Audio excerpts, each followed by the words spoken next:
Good morning. How are we all doing? Wonderful we humans. Back once again. Yes, I'm not going to do that joke again. Not today. We're not doing the old Renegade Master joke today. No, not at all. What we're doing today is going straight into... Well, actually, what we're doing today is we're probably going to rush out in a couple of minutes to get a coffee, which is being delivered by a very nice person who delivers coffee. That's probably what we're going to do. But other than that, what we'll be doing is we will be continuing our adventures in Morgansfort. We were going to do Keep on the Borderlands, but I may as well at least finish it or die trying, right? That's the objective there. And of course, I've been messing around with talespire. So I remember seeing like something that lots of people do is those kind of like battle arenas. They kind of do them on one of those turny, spinny plate things and put a texture on it. So this is kind of like the same thing, but in talespire. So we've got a kind of inner circle, which represents close range. We've got like a middle circle that kind of represents that kind of medium range, and then the distant circle that is everything else. I mean, it's kind of like I might have a layer out here for things are waiting, and we can kind of drop scenery on this. We'll see how this goes. So this means hopefully we won't spend quite as much time what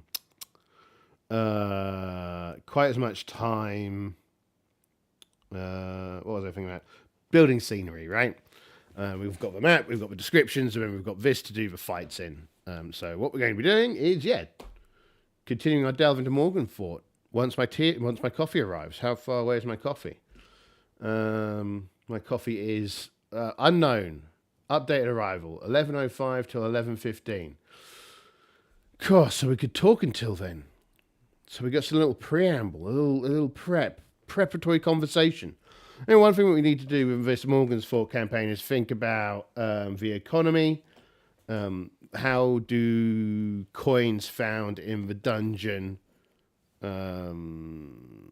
translate into money that's usable in the kingdoms?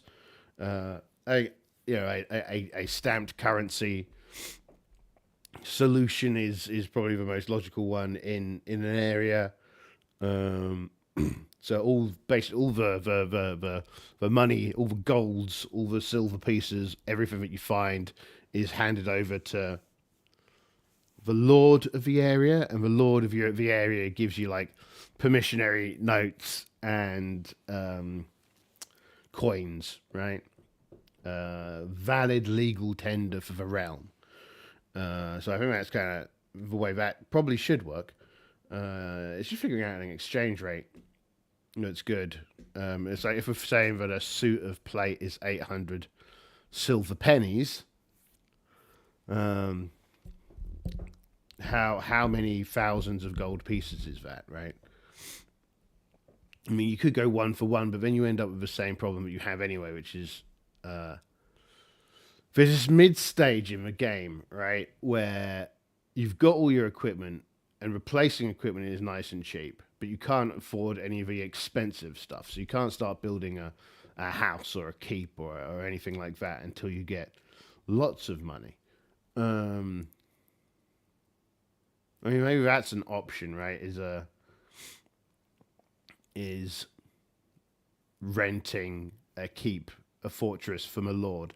Maybe we'll get Morgansfort after we're done, right? We'll get Morgansfort, and we'll spend our pennies on updating Morgansfort. But then not Morgansfort. The what castle is it we're raiding? Morgansfort is like the proper castle. And then there's just this little fort on a river that we're at. What's it called? No, wrong screen. Here you go. Come back. I've also set up a screen for talespire, as you might have noticed. The oldie island fortress is what we're at. How did this start off, right? If your players are experienced at playing this sort of a game, feel free to start the adventure at the gates of Morganfort. Role-playing the scene where the adventurers identify themselves with guards. That's kind of like exactly the same as Keep 'em a Borderlands, right? One problem such a group must solve is how to cross the river. If you wish, you may make it easy by providing an abandoned boat. Such a boat might be prone to sinking if overloaded. If the players are beginners, reaction. And yeah, I mean, particularly if you're going to be doing. It really depends on your player group, right? As to whether or not you just want to jump straight into the action. Haha, you're outside of a fortress. Let's go. To, oh, you're in a town.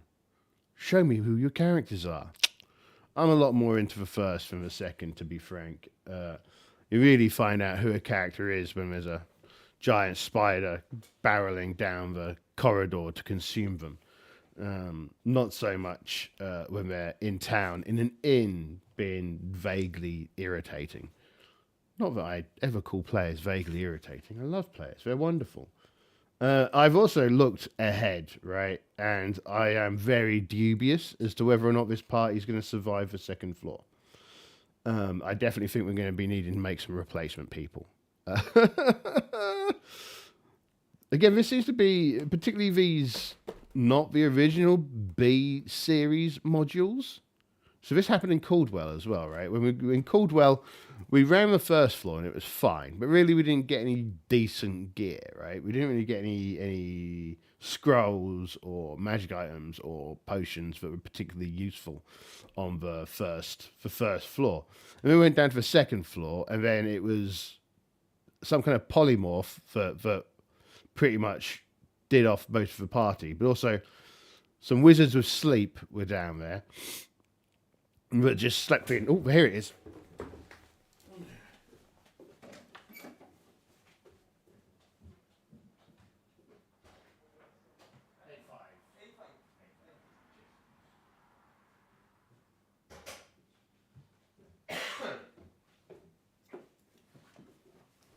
Oh, there we go. No need to continue filling dead air. We've got our wonderful cup of coffee. Ooh. I'm on holiday at the moment, so it's great. I got some. Feels like a very cold cup of coffee, but who knows? Let's see. It's kind of a cold. I could finish this in one sitting. This coffee. Oh no, it's fine. It's a fine temperature. The old Gale's Woodland Mushroom Crisps. How fancy is that? I won't be eating those because they're very crunchy. I kind of get them just to pad out the order because really all I want is the coffee. And there you go. Why don't I have coffee in the house? Well, because then I drink all the coffee. And I've kind of stopped drinking coffee, apart from, of course, for occasional coffee from the coffee shop. Oh yeah, and I was supposed to do Traveller yesterday, but I fell asleep instead. So that's why I didn't. You know. And also, the being on holiday is why we're having an early session today, and then a session later on. Now I might do Traveller later on today. I think I probably will. Or we might carry on with Morgansfort. We'll see. We'll see where we get to, how it goes, and let's get on with it.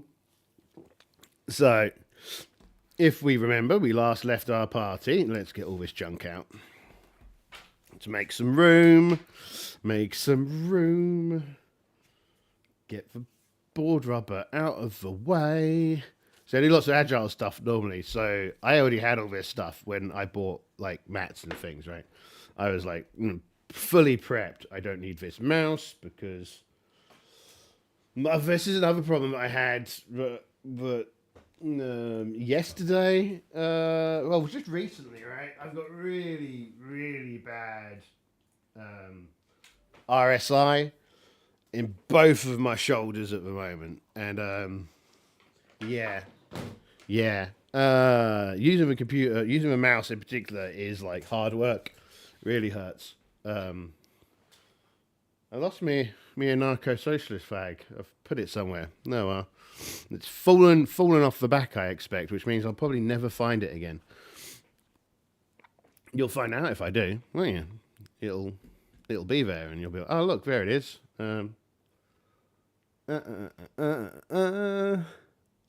But multi-stream chat, just in case anyone does that. Dooby-dooby-doo. Do. No, so cool. So I'm not really expecting anyone at this time in the morning. So if you're watching this later on, hello. We're going to get started now. So we've got character. We've got.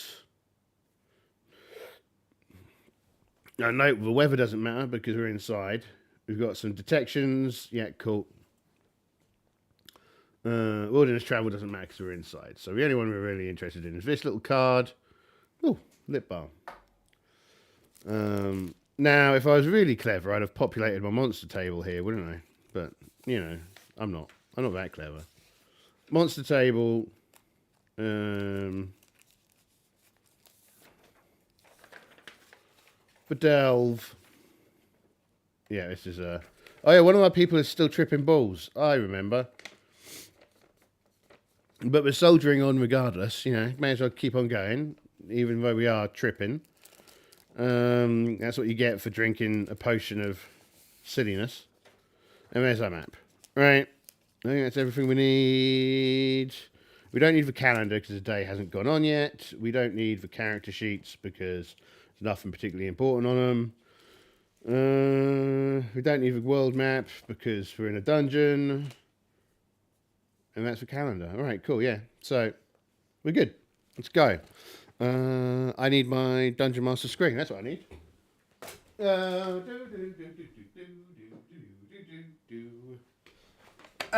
No, I just span my chair around. Ooh, feel that noise. I'm sure that was nice. See, now a wiser person would have all this set up beforehand, but I, not being wise, was asleep. So, here I am. I'm back where I'm supposed to be. Right, so... tables, books, coffee, dice, maps, the new floor.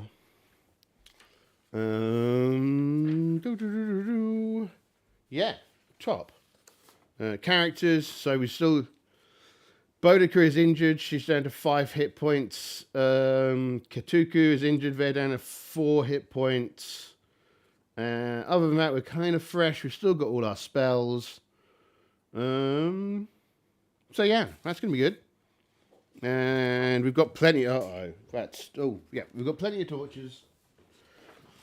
We've got torches. We've got gear. Yeah, nothing's going to go wrong at all. We're definitely not going to get eaten on this second floor. It's definitely not what's going to happen. And I may as well just finish off this cup of coffee. So enjoy.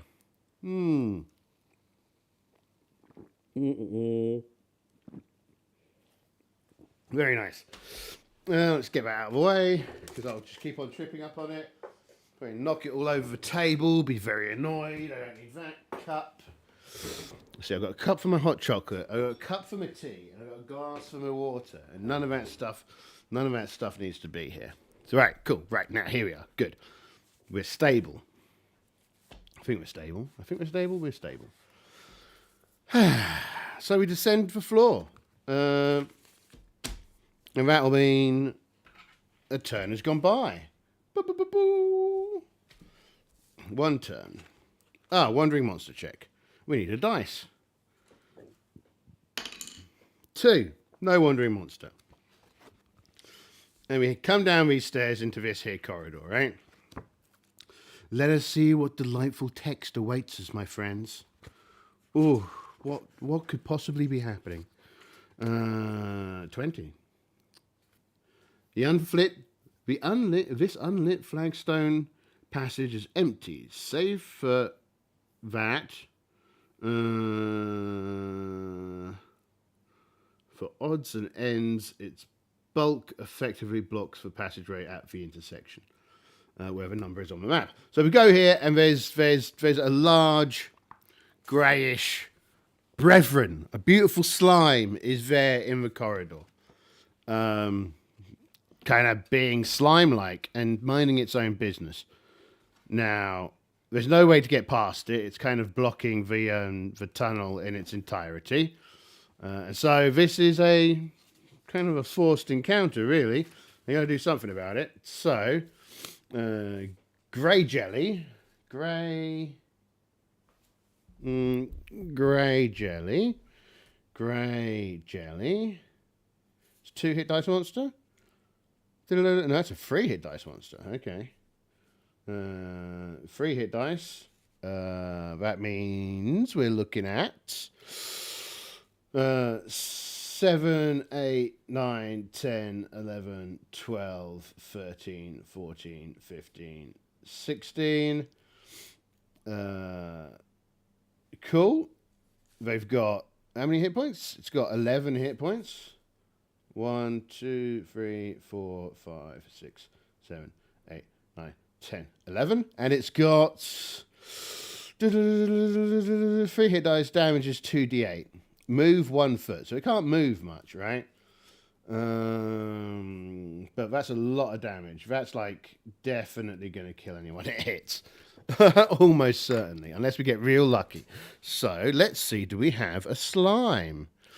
Have we got a slime in our list of options? I don't know. This is the only thing that I think is kind of weak in Talespire. They lack monsters, really. Okay, so we got some. And it's big, right? So, gym tools, set size, 3x3, that's fine.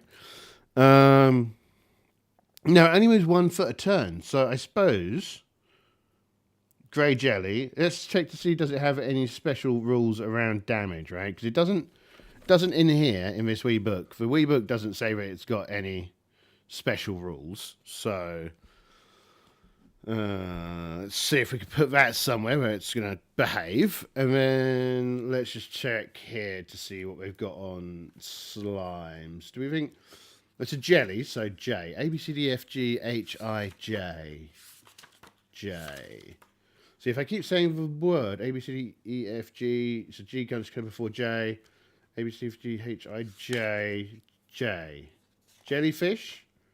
Jackal Walker. Okay, so we don't have anything there. So slimes. S. S before... S, I think... M-N-O-P, so that means I guess S comes after R. S, slime. These human alphabets, they're so difficult. A, B, C, F, G, H, I, J, K, L. Slugs, snakes, no slimes. That's annoying. Okay, cool. Well, we presume there's nothing in the Morgansfort book as to special rules, so we presume there are no special rules. I think because it can only move 1 foot, the party always gets to go first. Now, we should roll whether or not they're surprised, though, right? So for the party, are they surprised? And on 1, they're surprised and kind of walk straight into it. No. Okay, right. So we got a 2, they didn't walk straight into it. So we can presume, given the length of the corridor, so you can, if we look at the length of the corridor, it's 30 foot. Doesn't have any special rules around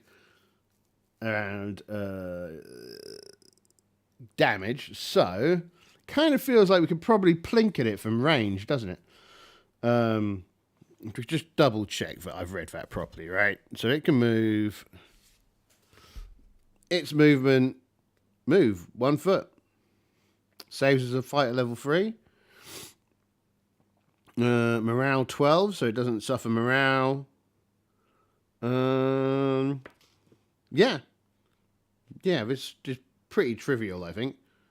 A lot of experience for something that I suspect is reasonably trivial if we keep out of range and plink at it, right? So I kind of presume it's going to be... Is it a ranged attack?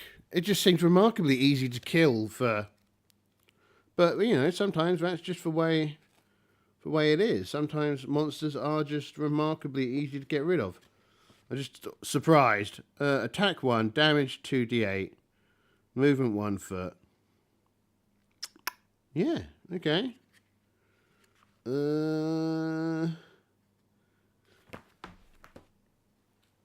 Let's kill it. So, at this range, how many people have... All of them, I think, have short bows, right? Well, I say all of them. The 3 fighters have short bows. So, in order for the fighters to hit it, it's going to basically be able to move 1 box, I feel, a turn, or maybe 1. We'll give it 1. What are we in there? Right. We'll give it 1 kind of like area a turn it can move through slowly. Right. So it's currently in the outer area. We'll move it into, you know, so it's here. Right. We'll put it in there. And yeah, the party will shoot. So and we should probably put it in front of us, not behind us. Well, the thief will pull back to the rest of the party. That's probably the first thing that will happen. And then the 2 fighters, then the 3 of them will fire. Boudica, with their short bow, will hit armor class 8. Was it 8? I didn't write the armor class down on my sheet, did I? That was stupid of me. No, I didn't. Right, so its armor class is admin. Armor class is 13, which means, yeah, the armor class is 8. Armor class is 13? Armor class is 13. That was a giant spider, not the giant grey blob. Armor class is 12, so 8. Yes, okay, right. So that is 8. Because the spiders were 7. So to hit armor class 8 with our bows, we need 10s or above. So let's get out some dice. They're both the same. I think they've both got a normal dex. So, oh no, yeah, they're both the same. They both need 10 or above. So we can roll them both at the same time. That's 2 hits. So d6 each. 8 points of damage. So 1, 2, 3, 4, 5, 6, 7, 8. Right, cool. And then the archer, the thief fires at them, and the thief is far better at hitting things with a bow and arrow. Thief needs an 8 or above to hit. And hits. What did they get? 1. So that's 9. So it's still alive. There you go. It's going well for it. So it's down to 2 hit points. It's got a 12 morale, so it's not good. Oh, someone just rang my door. 1 second.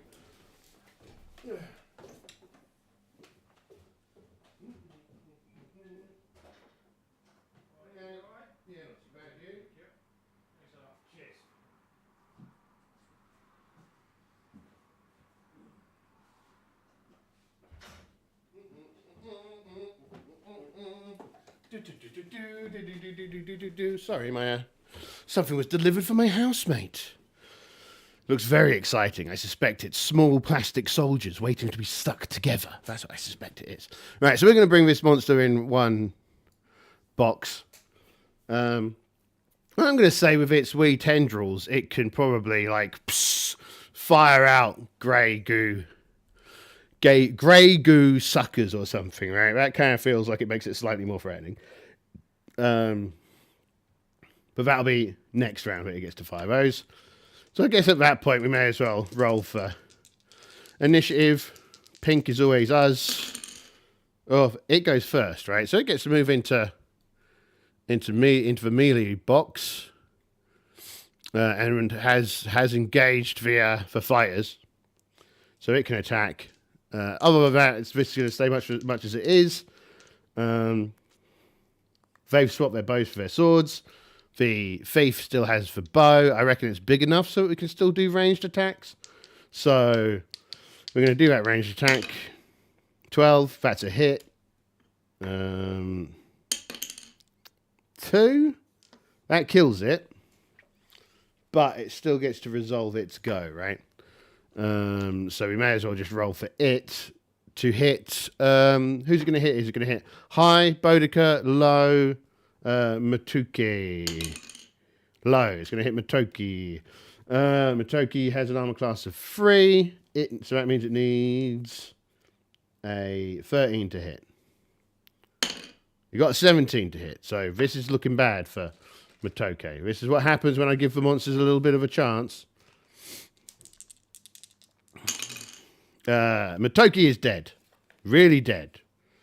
Super dead. Oh, he's not super dead. He's 2 hit points dead. I'm going to let him have healing potion. So if the healing potion gives him enough hit points to stay in a fight, then he's alive. If it doesn't, he's not alive. So this is +1, so he needs at least a 2 to be on 1 hit point. He got a 3, so he's on 2 hit points. That was lucky. Again, I'm a generous god. I'd be generous to players. I'll be generous to these guys. At least vaguely generous. I was ungenerous by letting the monster have an attack. So this wobbles and dies. As is its way. You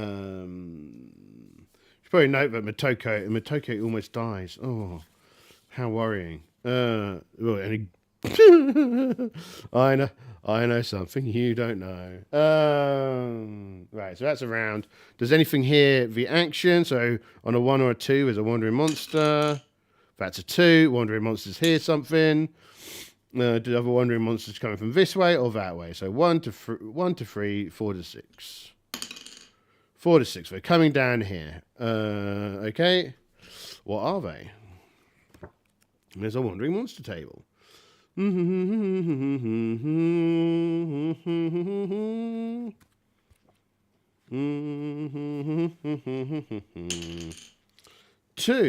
Oh, goodness. No, I don't want another crab spider. I'm bored of crab spiders. 5. I should have took a crab spider. 1d8 of skelly boys. Oh, goodness. 8 skelly boys. I should have let them just have the crab spider, shouldn't I? Should have just gone, no, we'll stick with the crab spider. We've rolled the crab spider a million times. But we'll have the crab spider. We'll have another crab spider. But no, I had to make them roll. I had to make them roll again. And then they had all the skelly boys. Skeleton, skeleton, give us a skeleton. So also on a 5 to 6, there'll be skeleton archers. There are skeleton archers. Okay. So we're going to give them 2 skeleton archers. Donk. Donk. And the rest of them will be skelly soldiers. 1, 2, 3, 4, 5, 6. Like so. Fortunately, skelly boys are the weakest of the skeletons. So, you know, are the weakest of the undead, even. So, skelly boys. What? Put the book away immediately. What I should have done is kept the book out so we could note down. Not the nameless dungeon. We need to note down. Well, we've not had time to rearrange our people, so we're not going to say we've changed our fighting order yet.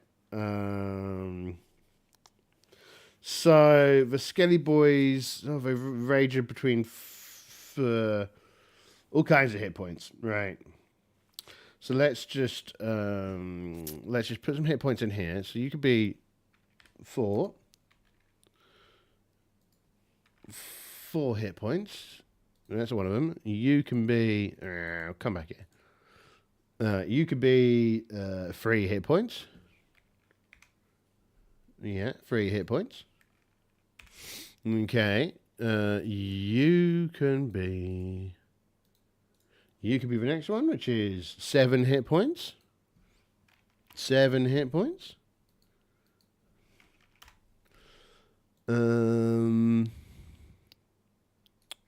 right click. You could be the next one at... How many hit points have you got? You've got 8 hit points. Unfortunately, the tab button doesn't take me to the next side of this, which upsets me a lot. You could be... Oh, you're already done. You can be 8 hit points as well. 8 and 8. And you can be the next one, which is 2. 2 and 2. And you're the one I've not done. Yeah, you're the one I've not done. And you got 5, 6. You've got 6, so I'm missing someone. 6, and the last person should have 5, but I don't know where they are. You. No, you're good. You. None of them should have 10. Okay, you got 10, so you should have 5. 5. Right. Cool. And skeletons stat line goes skeleton warriors do 8 damage 1d6 armor class is 3, so 7. This is 1d on it. No, it's okay. We're d6 standards. Save as fighter 1. Movement 40. 1 hit dice monster. Are they 1 hit dice or 1 hit dice minus 1 hit dice? So they are 9, 10, 11, 12, 13, 14, 15, 16, 17, 18, 19. Cool. That's everything. It is. Good. So, declarations. The 2 clerics are going to try and turn undead. So that's what they're going to try and do. And the fighters are going to... charge forward and block the corridor, right? So everyone else has to come in and fight them. And the thief will spend a turn shooting. Now, the 2 archers are going to spend a turn shooting, and the rest of them are going to run into battle. And see who goes first, shall we? We shall. War cries, rah! And also skeletons always attack. That's equal, so it's a reroll. Monsters go first. Okay. So they move 40. How far away did they start off? They started 70 foot away. So, kind of like, just at the door. So they also, either side surprised. Neither side surprised, right? So we hear their cackling and clattering, and they see the light of our torch. And so they start running, heading down our way, and we kind of prep up. So movements first. Same, these are probably like 5 foot. Well, it doesn't matter. They kind of move into this zone. Right, like so. It's probably the maximum amount they can get down this here corridor. 10-foot corridor. You can set 3 side by side, right? So that's their movement. Our movement will look a bit like this, right? Moving into melee, right? I mean, our thief, as noted, will stay more kind of like in a bit of ranged, so they can do some pling, pling, pling, plinging. And our clerics are going to do hold up their magic items and go, be back, fiends. So, annoyingly, of all the things that I've got up here, I don't have the combat order, which is funny. That's going to be in the player's guide, isn't it? Because I always look at the wrong book when I look for this. Combat sequence, where does the magic go? Combat sequence, where does the magic go? I've forgotten. Players, classes, come on, combat, where are you? Where are you hiding?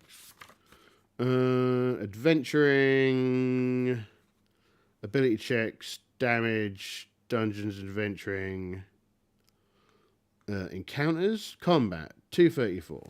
Right. 234, 234, 234, 234. So I do them back and forth because, okay, right. So spells come after missiles. Missiles come first. Let's just stick this in here, shall we? Yes, let's stick this in here.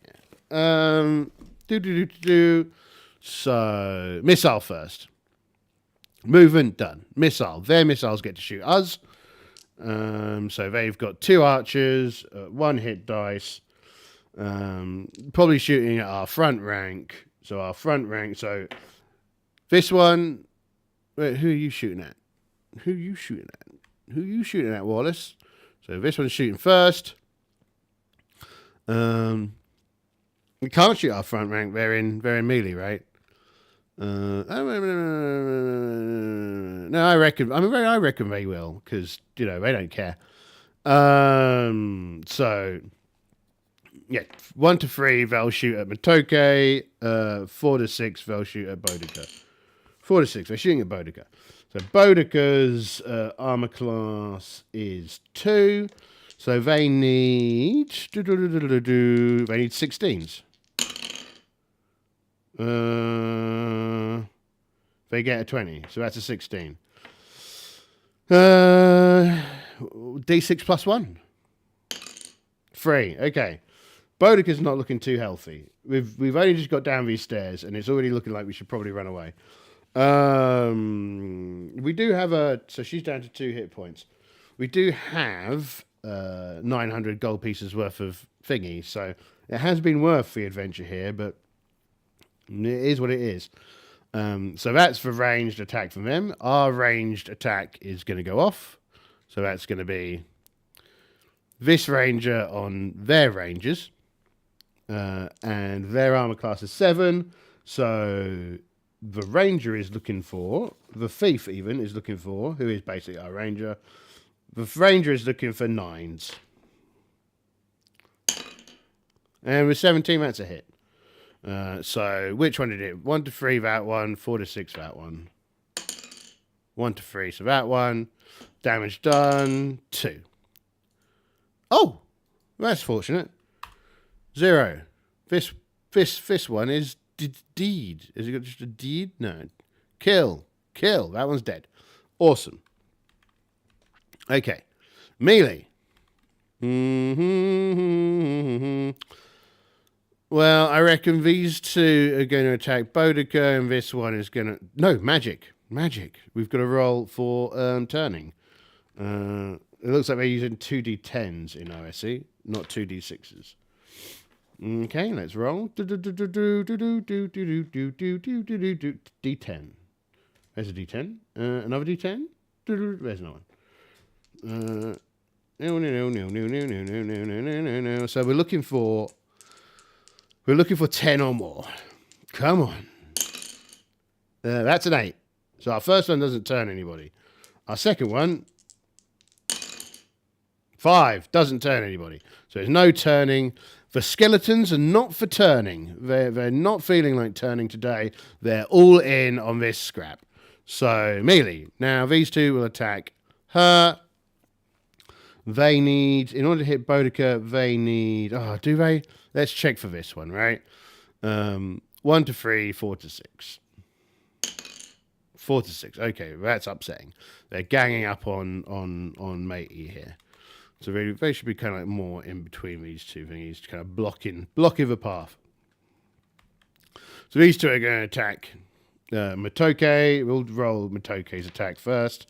They're looking for, he's got 3. So they're looking for 15s and above. Oh my goodness, 2 of them.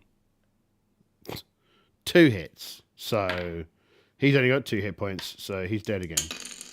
He's definitely out. Right, so he's...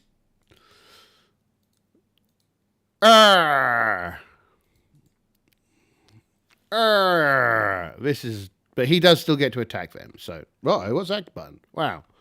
That kind of colorblind mode? I think so. Oh, I said I need this on there. We're definitely running away. Matoke's dead. Well, down. We don't know if he's dead yet, but he's dead. So this one is going to attack Boudica. It needs 16, right? It needs a 17. Oh wait, yeah, no, no. It needs a 16, right? Yeah, okay. 6. It doesn't hit her. Okay. Next turn. Oh right, no, their attack, right? So he's going to attack this one with his final attack against a 7. That definitely doesn't hit, does it? No, it does. It does hit. This is where we're going to be sad to lose Matoke.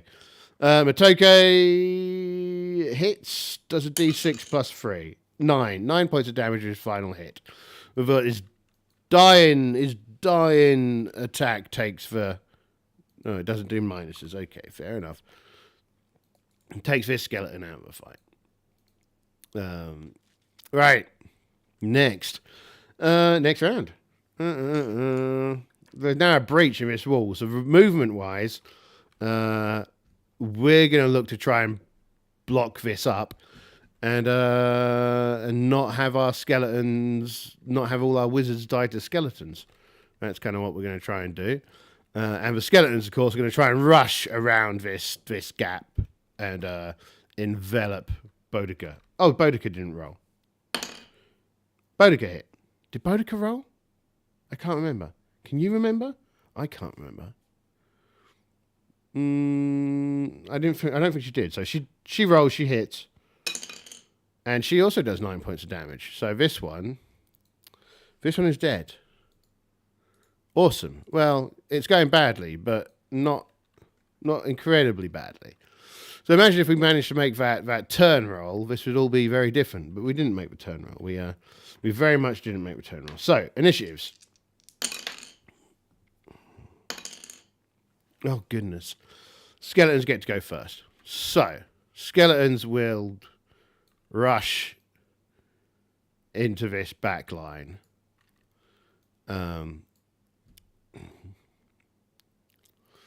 Like so. Right?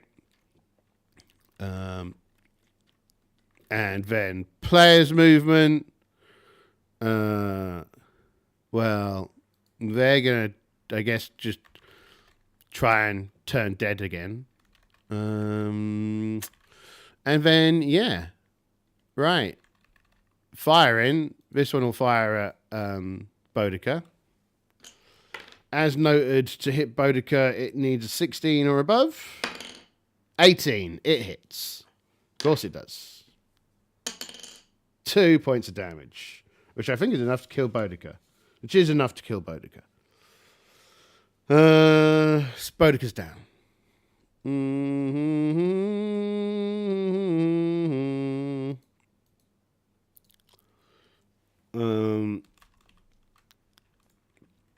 It's gone from being not great to being really, really, really not great.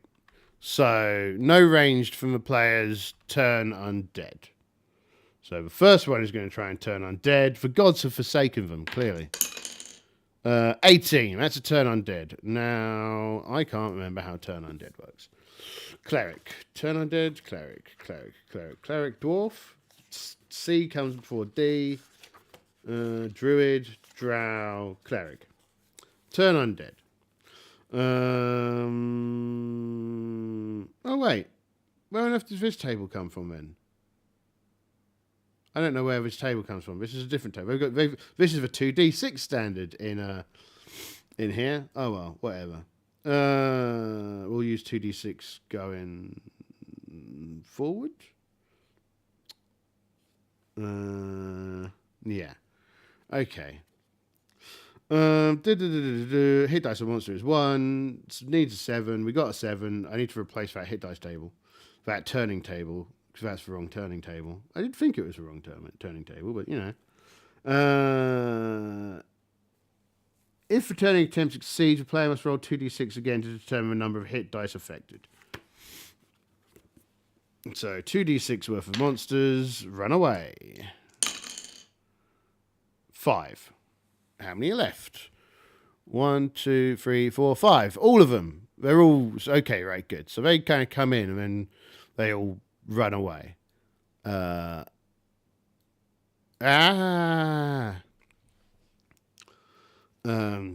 Basically, they attempt to stay a maximum distance away from our holy person, rendering this kind of done. Was this a game where I was using a D6 kind of woundy survival table? I can't remember.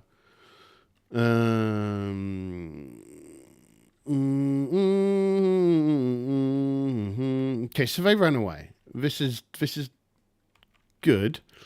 Because they run away at maximum speed, so we're not going to be able to chase them even if we wanted to. So we killed 3 out of the 8 skeletons, and we yeah. I can't remember. Well, just more dead fighters is what we got here. Ironically, the 2 characters that I'd bothered to make stands for. So that's how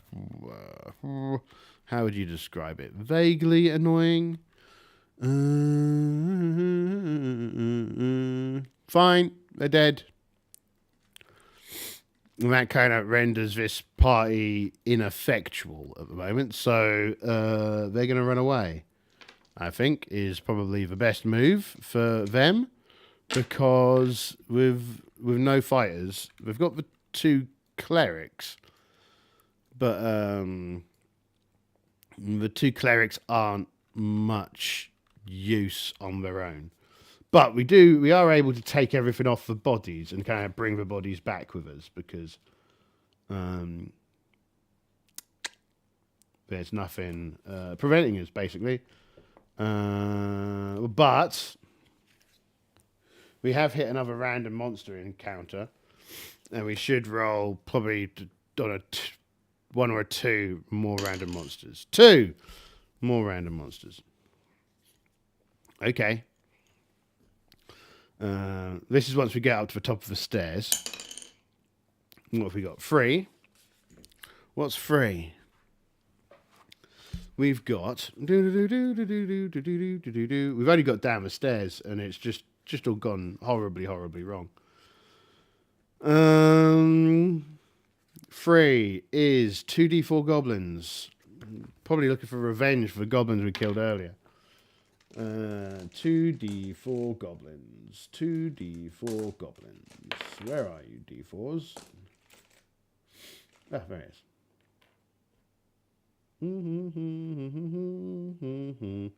We're looking for 2d4s in my little box of dice. I mean, I've got loads of them. They're just hiding.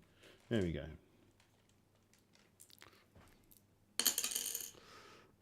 3 goblins. Well, that's a far nicer number. That's kind of like the kind of number of goblins that this party could still probably deal with without much problem. So we could kind of presume that the goblins just kind of meandering around at the top of the stairs. Question is anyone surprised? No one is surprised. Goblins. Get rid of skeletons. We need goblins. Goblins.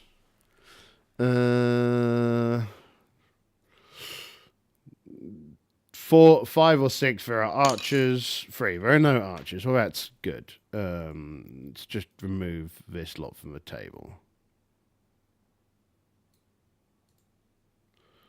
There we go. These guys are being carried by the wizards. Mentioning wizards, maybe we'll just cast a sleep spell. Sounds like it's probably a wise move. So, who's got sleep spells? Who's got a sleep spell? Nadala's got a sleep spell. So Nadala will cast sleep. The bonus is that we did manage to turn those guys at the last moment, because otherwise they were about to kill the entire party. I reckon that those skeletons could have done away with the wizards in fine fashion. So who goes first? 3, 1. Monsters go first. Goodness, it's been a really bad day for rolls. Well, the monsters get a reaction. So 4 as a reaction, that's an auto fight, right? So yeah, these guys clearly heard about the party of adventurers killing their friends outside, and now they're back for blood. They move kind of like 30. How far away did they start? 110 foot. Okay. Kind of down and around, kind of probably all the way down. We're back on the other map, don't we? Yeah, we're kind of coming down from the entrance area. If we kind of look here, so we're kind of coming down from up here. They're quite a way up back, quite a way back there. So they're going to have to like run quite a distance. So I reckon each turn they can just get one zone closer. Right, so each turn they can probably get one zone closer. So the first turn they'll get into this outer zone. So they get into the outer zone. So we're gonna fire our bow at them. Bow is at -1 because we're at extreme distance, right? So goblins AC is, what is it? Goblins AC is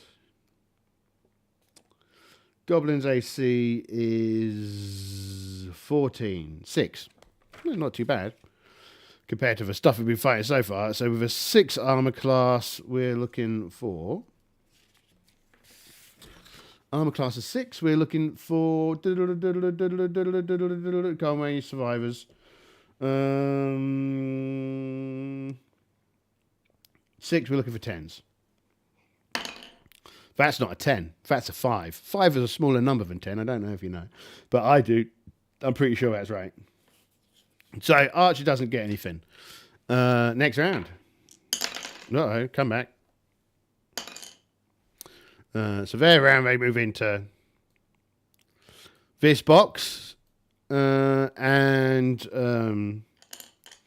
Ranger will shoot. They're not close enough to sleep yet, I don't think. So, that's a hit. Just for the silly sign is for 20. It's a hit. Does a d6 of damage. 5. That's enough to kill one of them. Did. Okay, right. Next one is, who goes first? We don't take evens. Player party goes first. Okay. Well, I guess these two are going to move forward to engage these in melee. Melee starts. What on earth? Oh, goodness. One of them's really bad in melee, isn't they? Aren't they? I've got who are you? You're Katuku. Katuku's melee is dreadful. And Kalala's melee is not as dreadful. So Katuku needs a 14 to hit. Gets a 12, so that's a miss. And Kalala needs a 12 to hit. That's a 7. No dice. Beasties in return to hit armor class. The one attempting to hit Katuku needs a... So Katuku's armor class is 4. That's not great. Armor class of 4. It needs a 14 or above to hit. It hits. Does a d6 of damage. 2 points of damage. Katuku is down to 2 hit points. Katuku is not looking very good. Katuku is looking very, very poor. And the one that hits Kalala needs. Oh, well, they're far better armored. They've got an armor class of 2. They need 16 to hit. That's a 15. It doesn't hit. Happy days. They're not murdered yet. This round, the wizard is going to cast Sleep. Right. No. Monsters go first. Well, they can't do any ranged and they can't melee, so we're gonna cast a spell, and the spell cast is immediate, and I think it's 2d8 worth of monsters, so 3 hit dice worth of monsters covers all of them. So yeah, they're asleep, so we kill them. Do you asleep? You dead? You're all dead. I mean, it's a straight route up back to the exit, but we do need to make note of those 3 goblins that we just killed. 3 goblins. The rest of the number line doesn't really matter, but I'll put it in anyway because that's the kind of folks we are.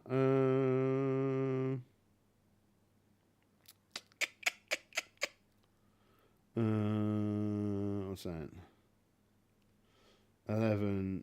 Wait, no, that should be 9, 10, 11, 12, 13, 14, 15, 16, 17, 18. That's wrong, but whatever. It doesn't matter. They're dead. Armor class 6, hit dice 1, 1, damage 1d6. Okay. So the party manages to escape. And they're down 2 members again, but they've got all the gear off the members because the skeletons ran away. They didn't run away. And they have the dead bodies. Now, if they had no, let's see. What do we reckon a resurrection would cost?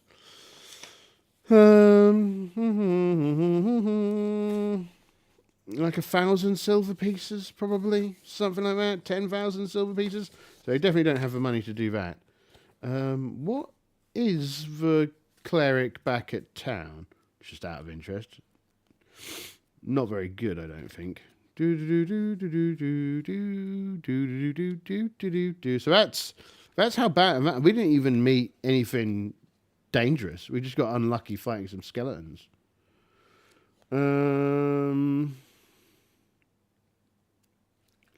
What have we got? Starting the adventure. This is why you should always have spares as well in your back pocket to just quickly replace them. The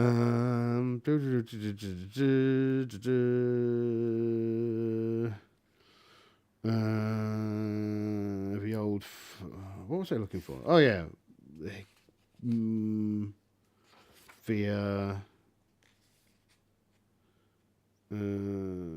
Do they have a priest? And if they do, what rank is it?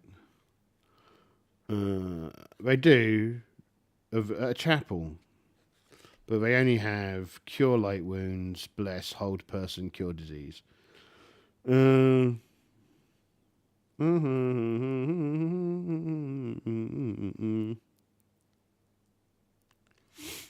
Yeah, so a 6th level cleric.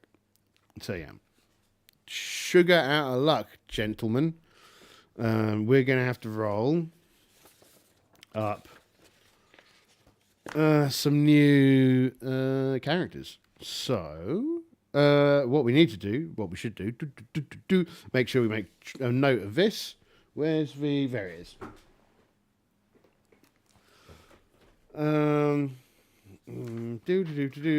So on the 20th, R.I.P. Who did we lose? Boudica. That's a real shame. Boudica and Matoku. So we lost both of our front runners. That sucks. Sucks seriously, that does.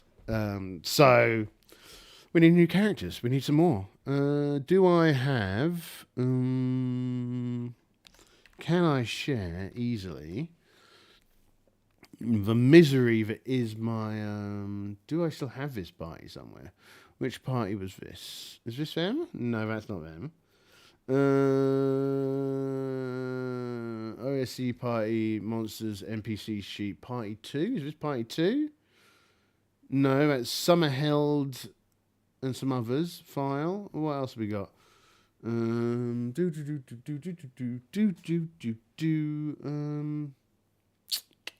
do we go? My OneDrive and documents. So let's take a quick look at OneDrive and documents. OneDrive documents. Date modified. Oh goodness. When do you think I last ran this? Other than like last week. Pulpy space opera. I don't think I've got this blasted book anymore. Well, I almost said. Inventory lists, party tracker, book 1, MCC, knowledge harvesting. That's not it. Pre-game questions, Molaron, calling tech support. Oh wow, calling tech support was a yeah, it was a thing that I did. Annoying. If I look for Boudica, no. Party tracker. New OSC party? Is that them? No, that's goodness. I've lost a lot of OSC parties. Do not join any of my party 2. We've already got party 2 open. Yeah, don't go adventuring. It's dangerous business, I tell you. Party. No, okay, right. So I don't actually have any available, which is kind of annoying. So let's go back to this and just temporarily fill it in, right? Get rid of that. Let's go back over here. Camo. Hello. Camo. Boink. Yeah. Hello. Get rid of these. Get rid of these. Hopefully. I mean, we need fighters, right? So let's roll some number lines. Let's just keep them. Let's keep them here. Fiddlesticks. Oh, ironically, this one actually kind of 12,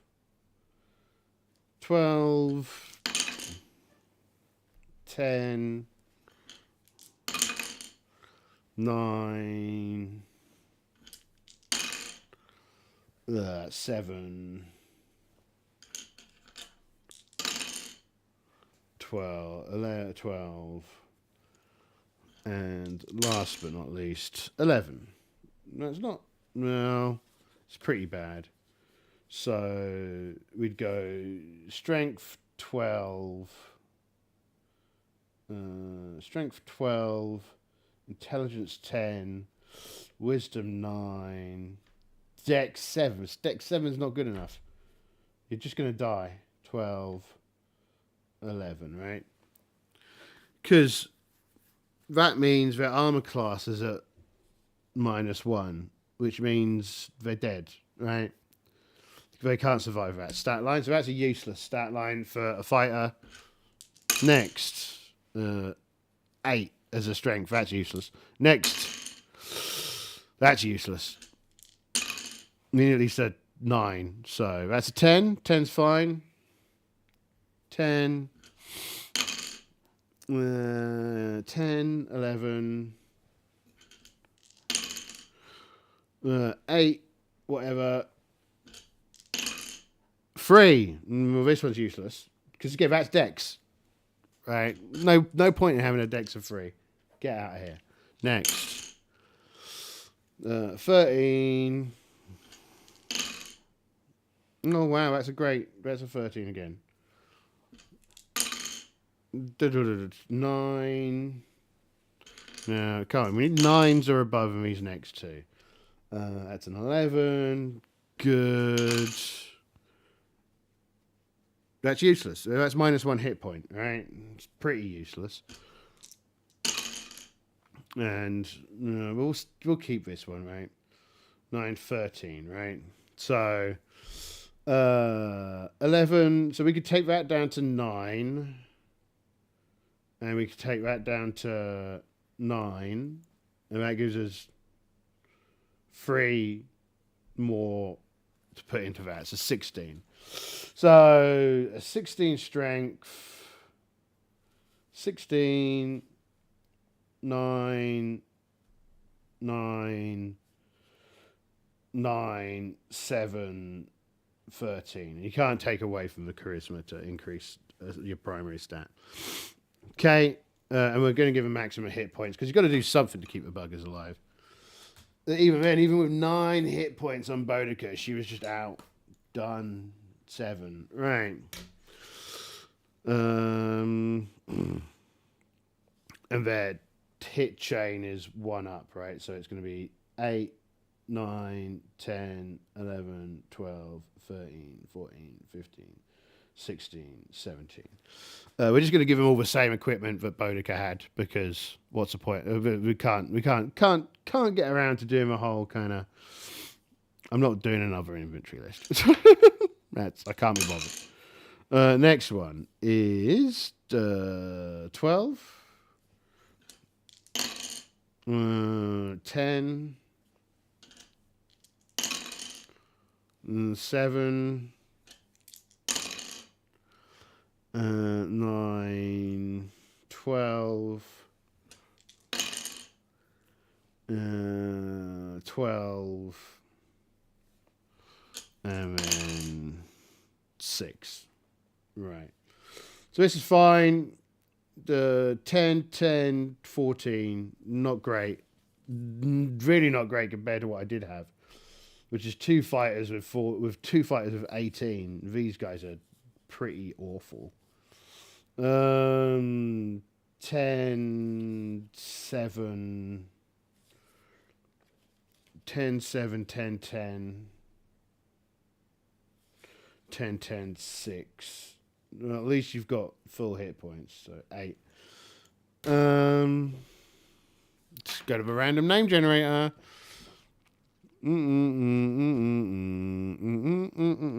Random fantasy name generator. Random fantasy name generator. Random fantasy name generator. Fantasy and folklore. Cavemen names. Hilarious. What are those? Nark, Rov. I like them. Brennel. Oh, I like Brennel. Brennel and Nag. Cool. No. Fret. I'm into it. Right. And we got 900 gold pieces. And on the plus side, 2 dead comrades means an extra 200 experience points for the ones that survived. We'll have to calculate all that at some point.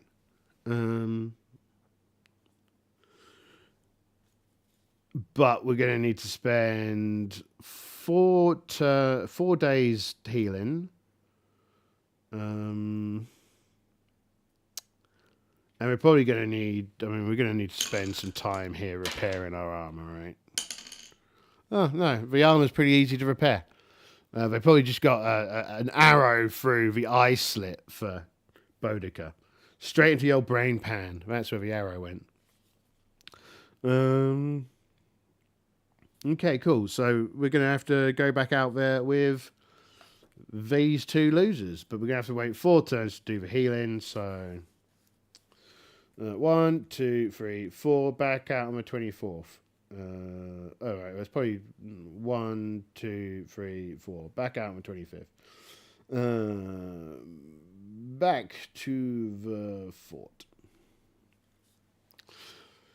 I'm not very confident in this party's ability to get through this, but you know, we'll see. Um,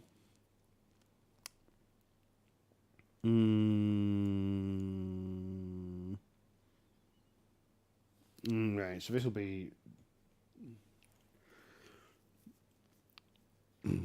Do they manage to turn up with plate at least? That's going to be a question. So, high, no, low, no, high, yes, right? First one, okay, so they've got plate, not chain. Second one, they've got plate, not chain. This is good. That's at least a plus. Which means they're looking at 2s and 3s. 2s. And one of them's going to get the magic ring. Well, no, they're not. I expect actually Kalala will get the magic ring. So they've got a 1 and a 2. I think no. Let's give it to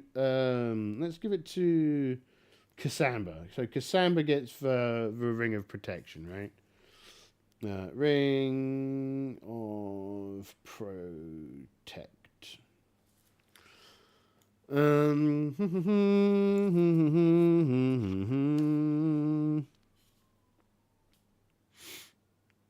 Okay, cool. So they've all got 2, 3.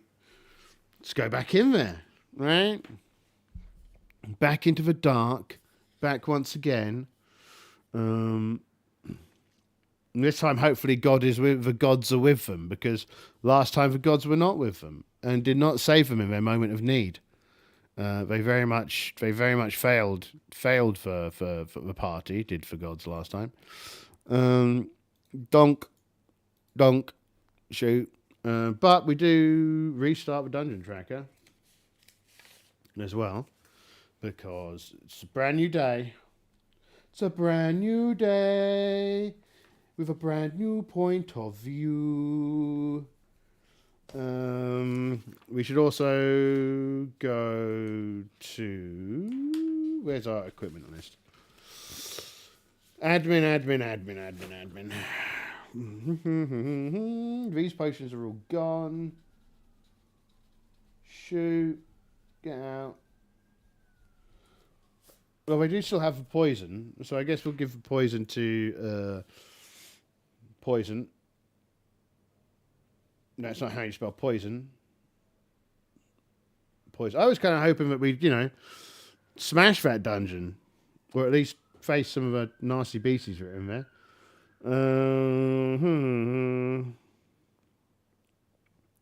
So yeah, we handed over the 900 gold pieces. 900 gold pieces amulet. Not amulet, it was a letter opener. That was it. And I kind of gave them to them because, yeah. I tend to find, again, this one of the things that I noticed about Morgansfort is the difficulty level between the first and second level. We've not even seen that yet. And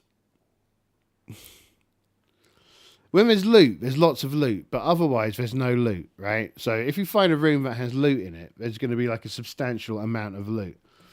Whereas most of the time you're not going to find anything at all, which means it can be very easy for a party to just die because it doesn't have any gear. And like I was saying, the weird thing is that if I was designing a dungeon like this, kind of more like Keeper of Borderlands, I would have more powerful magical items spread across that first floor, to give them some options. So like rods of paralysis with like a handful of charges on them, wands of sleep, maybe like some spells of illusion, some other kind of tools to make the next floor more doable, right? But hey, I didn't design it. I'm sure lots of people are like, but it's really easy to get through. And sure. When you're playing with a nice, generous referee who lets you do all kinds of things and you're not playing on your own where you feel particularly unpleasant to your party. So let's go back over to Talespire for a moment. Let's bring you down here and let's unknock you over. Yeah, and let's rename you. GM tool, rename. You could be Fret. And you can be you could be Brennick.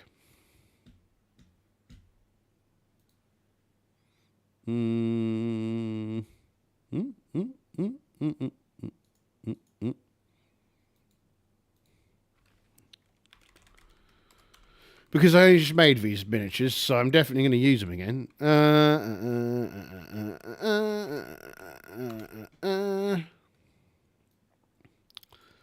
And again, these chaps at the back. This chap out in front. And these two. No, wait, out in front. And then those two. Yeah, cool. And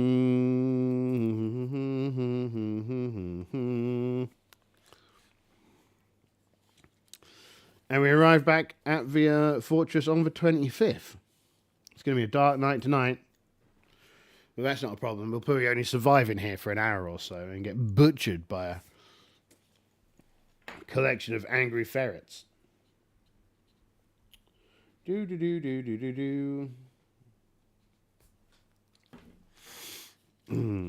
So, yeah, cool. With Brennick and Fret now in the party, I am sure that everything is going to be just fine. Absolutely wonderful. Nothing is going to go wrong. Do you agree? I think that's almost certainly the case.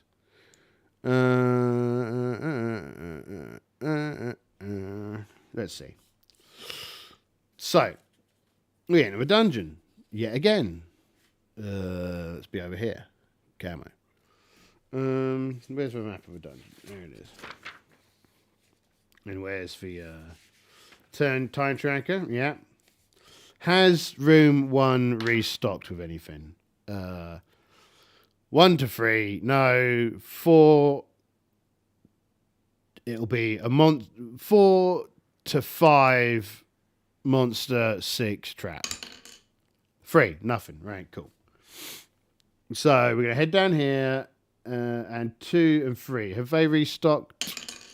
No. Okay. So nothing's moved into there just yet. But, so that's turn 1. We go 1, 2, 3, 4, 5, 6, 7, 8, 9. Donk. Next turn, roll for random encounter. No random encounter. And nothing's restocking down here. So, good. Right. This takes us to the stairs, which takes us down to level 2. Wonderful.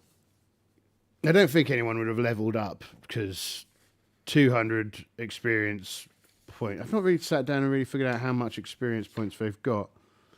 But I don't think they've got enough to level up. It's the long and the short of it. So that leaves us down here, right? Turn 3. Are we going to go right or are we going to go left? So low, high. Low. We're going to go this way. Okay. So 1 turn goes 1, 2, 3, 4, 5, 6, 7, 8, 9 here. Wandering monster check. Nothing. Good. We're going to go up here. 1, 2, 3, 4. 1 or 2 will detect the door. 2. Oh, right. We detect this door. That's a novelty. So we detect this door and there's some stairs going up. And a corridor.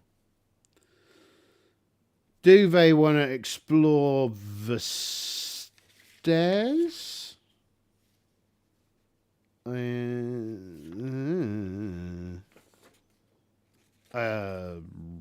wonder how they hook up to up here. Right? So there's some stairs here. Some stairs here. I reckon they're probably those stairs, aren't they?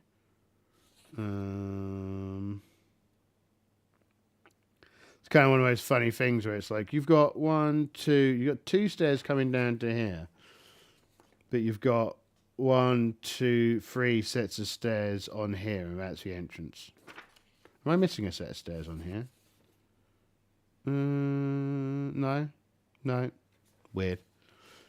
So I'd presume then that those stairs kind of come out. Well, we'd roll either here or here. I don't know which one. Do they want to go up the stairs? I don't think they want to go up. Going up sounds like a waste of time. But do they want to check this corridor? So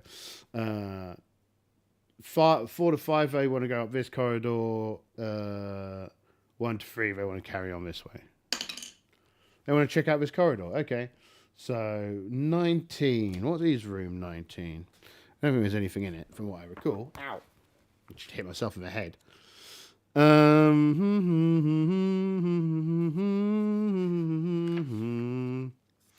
19. Secret hallway. Oh,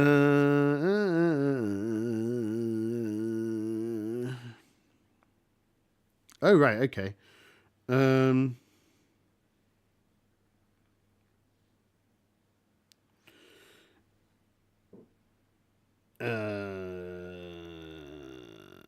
Okay.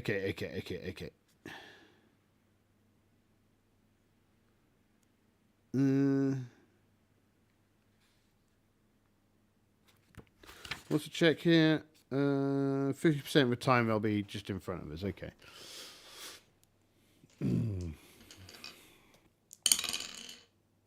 19. So that means they are. So stood right in front of us, pretty much, are some of these, some problems. How do you spell that word? I can't remember. It's a silly word. It's not. I should just be able to spell it. B-double-E-T. B-double-E-T. L. So this is where the thing really kind of lets you down, when Talespire really lets you down, because it's really lacking a lot of models for monsters that you could really do with, right? There are third party bits that you can get, but they're always really quite badly organised. Is there anything in here that will take the place of a beetle? Not really.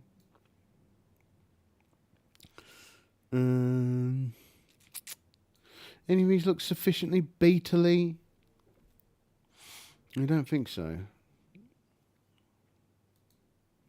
We already checked beasts.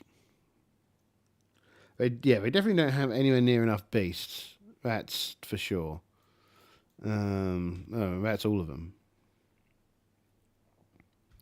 And we don't have any beetles whatsoever, which I think is a massive miss. Oh, hello. Hello, Utsumi. I did see you enticing me to try and buy new dice.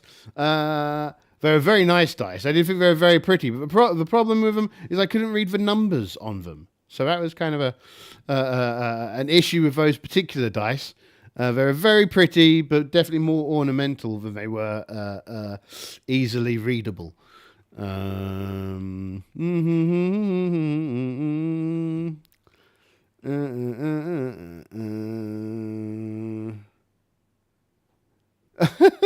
But yeah, the numbers help. Exactly, yeah.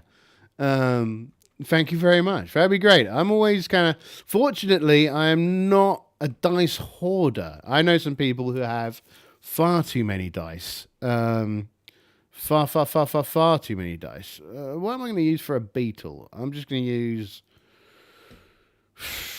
beetles. You could do. I mean, yeah. There you go. You could be beetles today. Beetles. Come on in. There we go, Beetles. Are you having a good day today, Asumi? Yeah. I am on holiday, so I'm playing games badly, as always. Being very unexciting. So that's our Beatles. We got Beatles. What hit points do the Beatles have, and what stat lines do they have? Let's do our little bit of prep. Beatles, what you got? What you got for us, Beatles?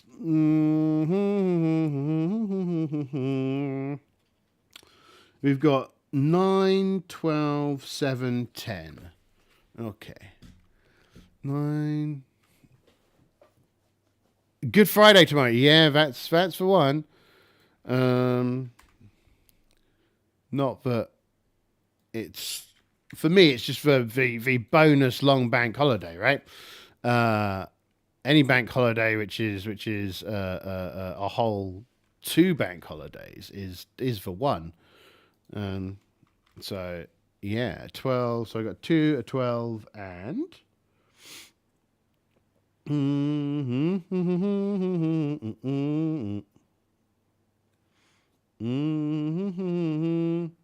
a 7.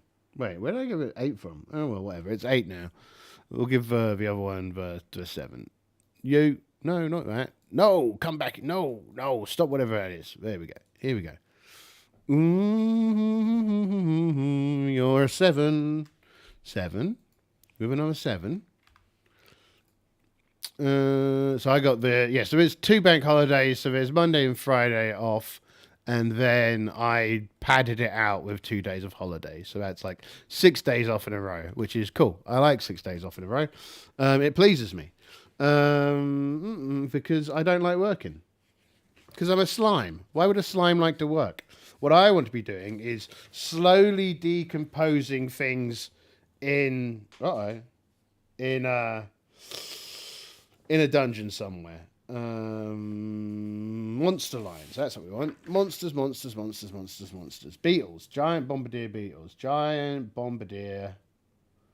Bombardier beetles. Not that really matters for what we're doing, which is hopefully just killing them really, really quickly and not getting slaughtered. So they have an armor class of 16, which means we've got an armor class of 5. They do 1d6. Oh my goodness, they do a 1d6 bite and a 2d6 spray from the rear. Okay. 1d6 bite or 2d6 spray. Hit dice. 2 plus hit dice monster. That's not great. Move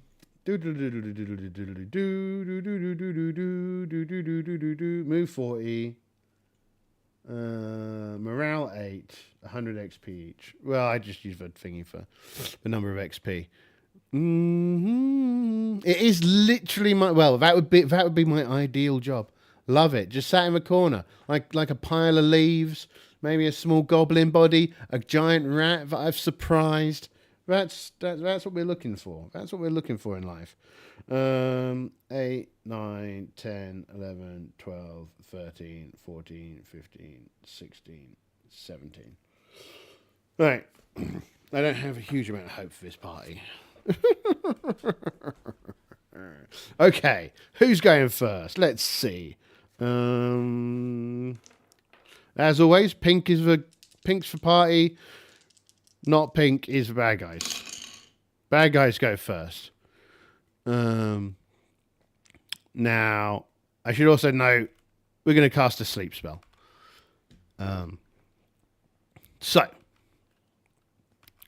This comes in, movement. As Matey Boy opens the door, they scuttle into the corridor angrily. Like so. Now, this is not going to be great for the thief, because the thief doesn't like to be in melee combat. Now, I reckon the thief's going to go, hey, is it possible for me to jump over these beetles to the other side? And I would go, sure, sounds like a plan. But it sounds like it's going to be a target number modified by it. So you roll 9 or above on a d20, I'm going to say to them. And we roll a 13, right? So the thief has jumped behind these beetles and is up close, but not too up close. I'm a bit confused as to where he's gone. At the same time, these folks are going to hold the line. I think hold the line, but probably try and push back this direction. Like so. And then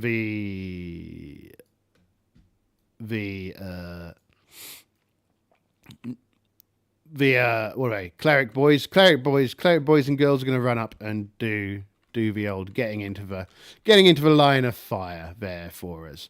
So there you go, nice little whoosh. Come on, folks, it's going to be great. You're going to have a great time. Nothing's going to go wrong. Kill them, Fret.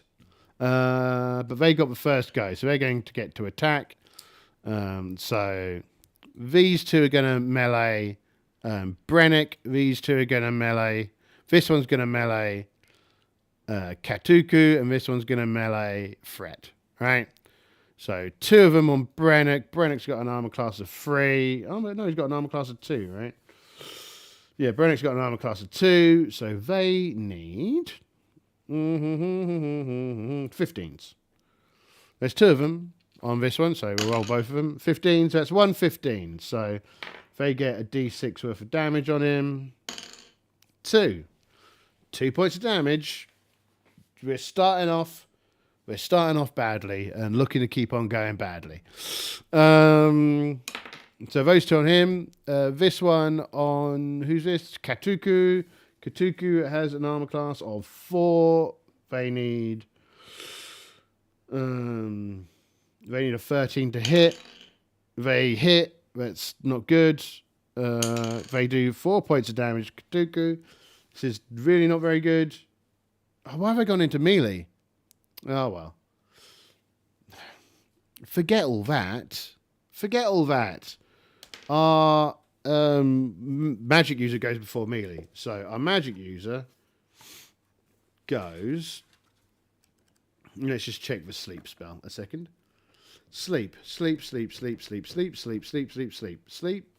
level 1 spell. Well, it's probably close to the end because this has got all the silly spells in it for the silly things that are silly. We don't need silly things. We need sleep. The best spell. There it is. Range 240 foot. A sleep spell causes a magical slumber to come upon creatures, excluding the undead. The spell may target either a single 4+1 hit dice creature or 2d8 of hit dice of creatures of 4 hit dice or less. Okay, that's what we're doing. 2d8, please. Come to me, 8-sided dice. So there's 1. We'll just roll this one twice. 5, 8. Okay, that's all of them asleep. All the beetles are asleep.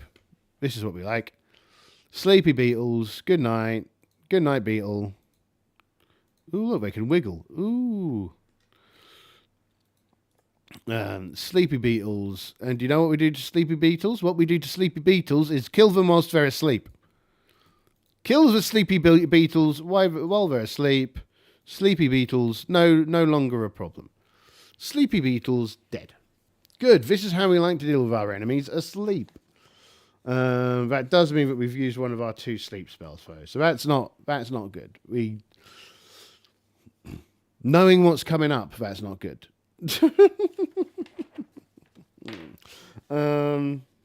Cool. They are asleep. They are dead. 4 dead beetles. That's what we like to do. Right. But still, no treasure. Oh no, sleepy beetle. Exactly, sleepy beetles. Dead sleepy beetles. So long, sleepy beetles. We have no time for you. You are going away. Sleepy beetles be gone.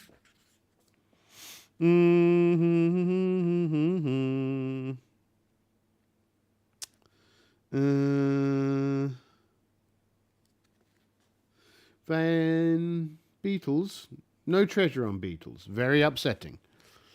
No treasure on beetles. We need to sleep.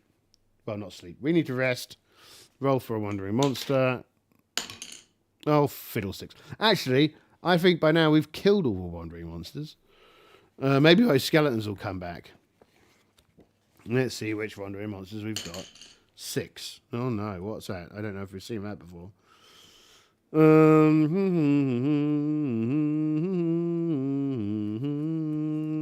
What kind of monster is number 6?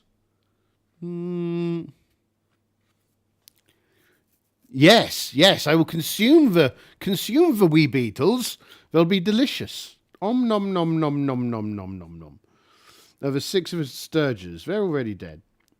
I reckon we get a rematch of these stupid skeletons. That's what I reckon we get. Let's get these bad boys out of the way. Shoot. Shoo.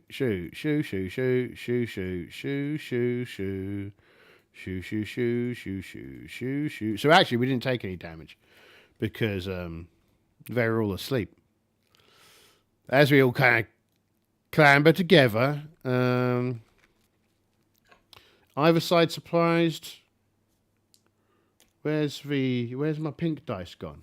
There it is. Come back here. No, neither side is surprised. So the skeletons come back for round 2. That's what they do. Skeleton warriors do.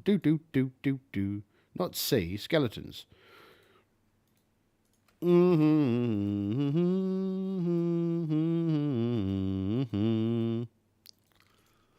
Alright, this is the force from last time.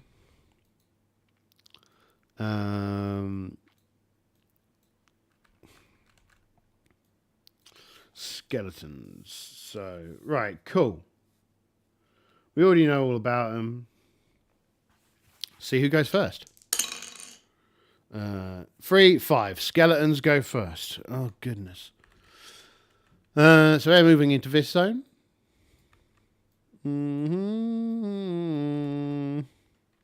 Party will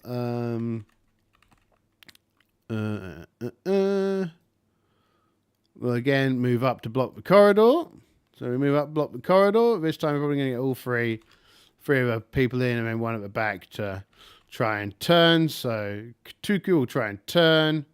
Cassandra will plink arrows at their arrow plinker. And it's arrow plinking time. Nom nom nom nom nom. These skeletons killed us last time, so we're getting sweet revenge. Victory! Shouts Katuko. Revenge for Boudica and Matoku, even though they were less relevant. And so, yeah, okay, cool.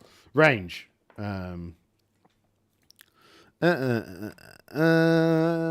get to shoot first. They're just going to shoot into combat. They'll shoot at threat. Shooting threat will require a 16 or above. That's a 19. They shoot threat. Really awful luck.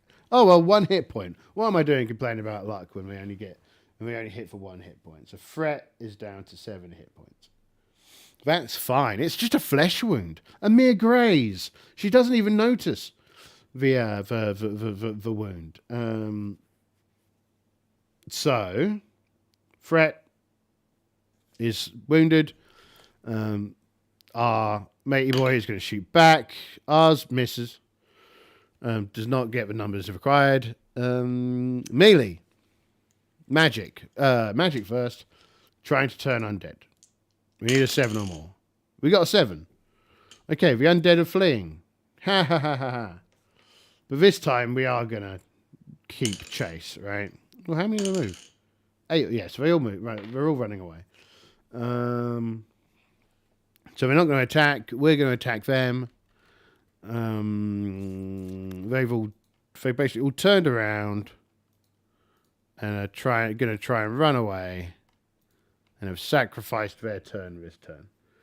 By the power of Ukulun, we compel you to flee. There shall be no evil here. And so they've turned around and started to run away. Clack, clack, clack, clack, clack, clack, clack, clack, clack. Go the skeletons. And smash, smash, smash, smash, smash. I hope go our fighters. So to hit them, we need 10s. No, 11s. That's 7. Not a big enough number. The other one? That's a 14. That is a big enough number. So we do D6 with damage plus 2. 3. No, it's not enough to kill it. And last chap, Katuku needs a 14 to hit. 10.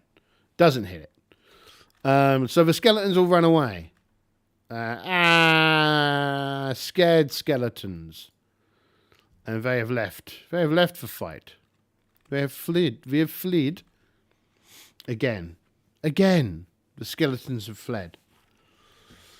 Cursed skeletons. They'll have regenerated that damage by next time. They are cool. Look at those. They kind of remind me of the very old skeleton army for Warhammer. That's what they kind of remind me of. But yeah, that's right. Okay, cool. Camo.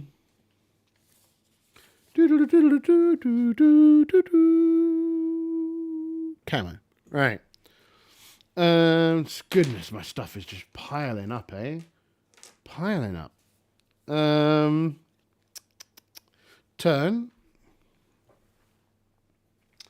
And map. Map. Where you go, map? Where you be, map? There you are. Clear, where I can see. So we're going to carry on this way. 1, 2, 3, 4, 5, 6, 7, 8, 9. Here. Nothing to see.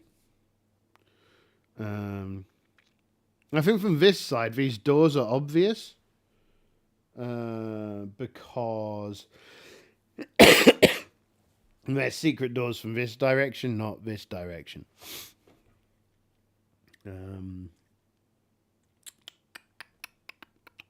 So we're going to go through this door up that corridor. 1 to 3, 4 to 6. 1 to 3, 4 to 6. We go through this door. And our light lights it up. There are no more random monsters in here, apart from those skeletons that keep on running away. Do the skeletons come back? No, they don't come back. But there's kind of bones everywhere. There's this stinky stench of rotting, what should we call it? Rotting flesh. That's what you fleshy creatures have. There's a stench of rotting flesh and general consumption of badness. When? What number is this? 2017.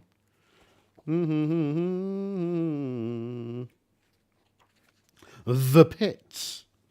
The floor of this dark room is covered with damp patches of slime, and the air is filled with a repulsive odour. It's just like home. The room is quiet, but if any character listens carefully, a sound like a boot pulled from sticky mud can be heard. So like a squelch, squelch, squelch kind of thing. All of the pit traps throughout level 1 drop down to this terrible room, which is inhabited by a grey jelly. To determine which trapdoor it's at, roll a d6. We fought a grey jelly before. They're not really all that threatening. I mean, they are if they manage to do damage, but they're really, really slow. As in, they move 1 foot per turn. So, I reckon we could just kill that. Keep at range, fire arrows at it, plink, plink, plink, plink, plink, and eventually it'll die. I don't think we need to witness that rolling goodness. We should just leave that there. But there's nothing of value down here, but we do waste a turn searching it and a turn killing the grey guy, which means we do roll for a new random encounter. No random encounter. There's this room 10, 18. What's 18? All right, the observation room. So there's a grate here that we can see through. So if we were like trapped in here, we wouldn't be able to see this door that we came in from. All we'd be able to do is see this grate. It leads into room 18. What do we see in room 18? A small stone chamber, sparsely furnished with a crude wooden bench and an open wooden crate of torches. 3 ceramic flasks also rest on the bench. Well, we can't get in there because, of course, it's the other side of this grate. Bit weird. Almost as if someone enjoyed sitting in this room, kind of looking out at people being consumed by glorious slimes.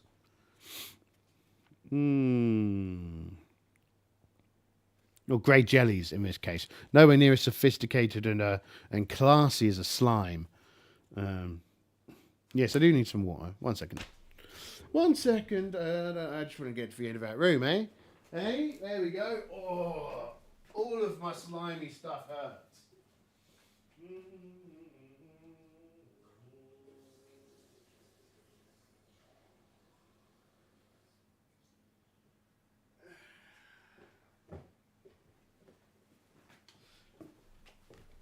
And I've returned. Nom nom nom nom nom.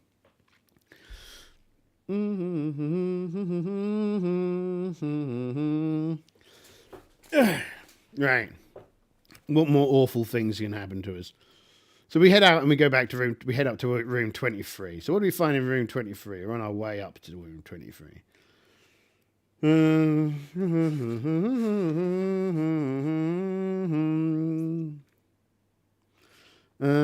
room appears entirely empty, save for a chest in the northeastern corner of the room. The chest rests atop a wooden platform 10 feet on a side, which appears old and probably quite weak.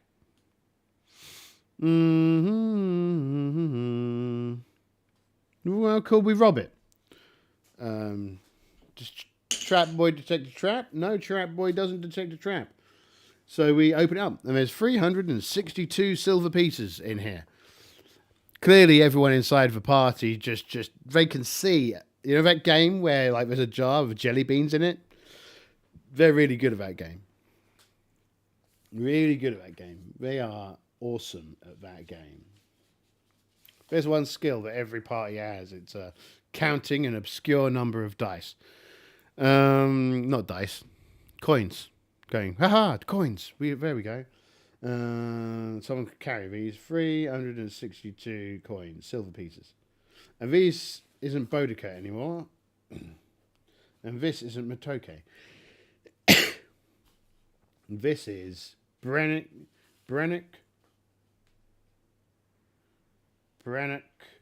and Fret. Brannock and Fret. Top bananas. And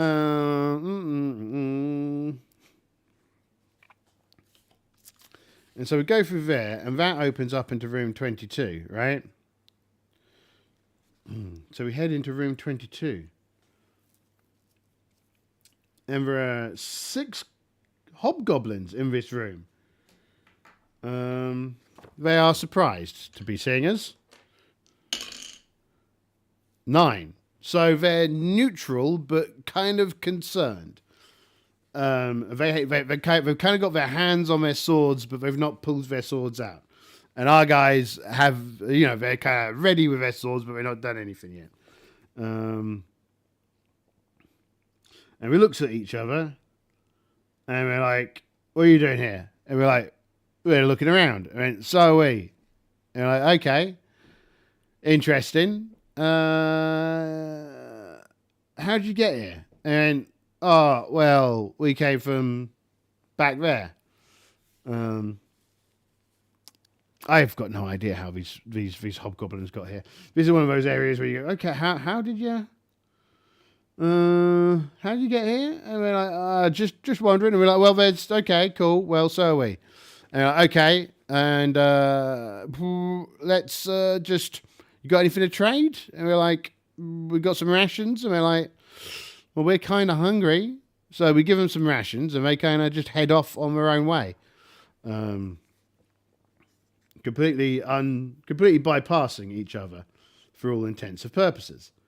Right, now we've got 2 doors here. North, so 1 to 3, 4 to 6. 1 to 3, we're going to go up. Ah, cool. So this is a fight. This is definitely a fight. This is an auto fight. Right. We quietly open the door. Peer in. And we hear some kind of vague, not sleeping sounds, but kind of restful sounds. The room has a foul, musky smell, mixed with the odour of rotting meat. I think there's kind of like this thing that everyone has kind of assumed that rotting meat is the most unpleasant description for smells. I think I can think of some things that would probably smell far worse. I wouldn't say them in public, though. I mean, rotting diarrhea probably smells pretty bad. I hope no one's eating. The flickering torchlight reveals a grim chamber full of filth and debris. There are a group of large, hairy humanoids curled up in the corner, resting on a pile of rags. Upon entering the room, they lift their heads and sniff the air. With a series of menacing growls. Well, I mean, I don't think you understand how parties function. What we need to do is Knowles. That's what we need. Knowles. Good Knoll. No. 1, 2, 3, 4, 5.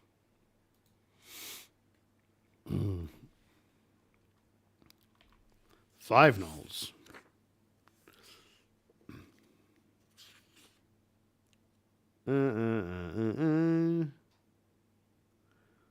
Five Knowles feels like a terrible idea. But I reckon we've got the surprise action on them because they're laying down and chilling out. And we're like, fuck this. Stab. Stab, stab, stab, stab, stab. Stab, stab, stab, stab, stab. That's what we do. But I've forgotten to... We need to put the hit points in. So, you've got 12. Don't worry. We'll be able to see the beauty of them all in a moment. Oh, here we go. Let's just go straight in. Show you the beauty of them. Number 1, 12. Number 2, 6. 6. Number 3, 6, 8.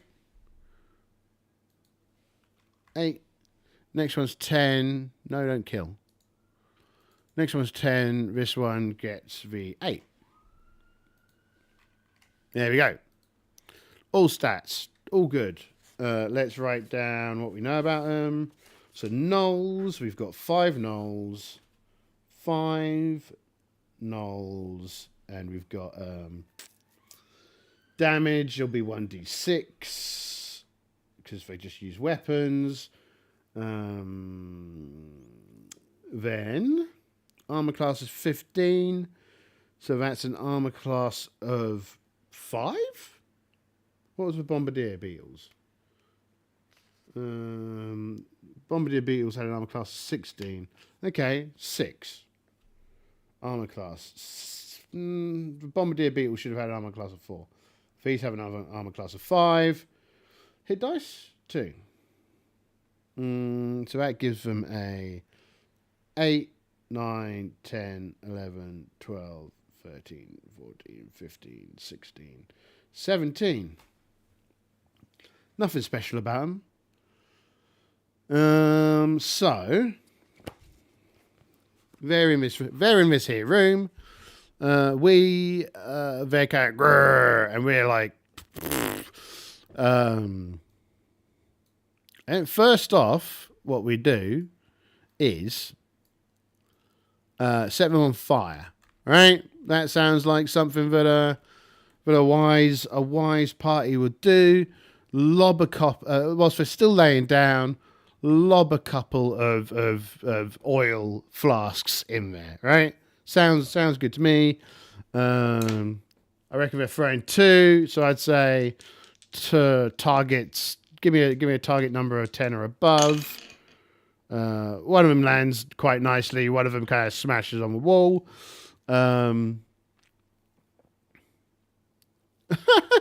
I don't know.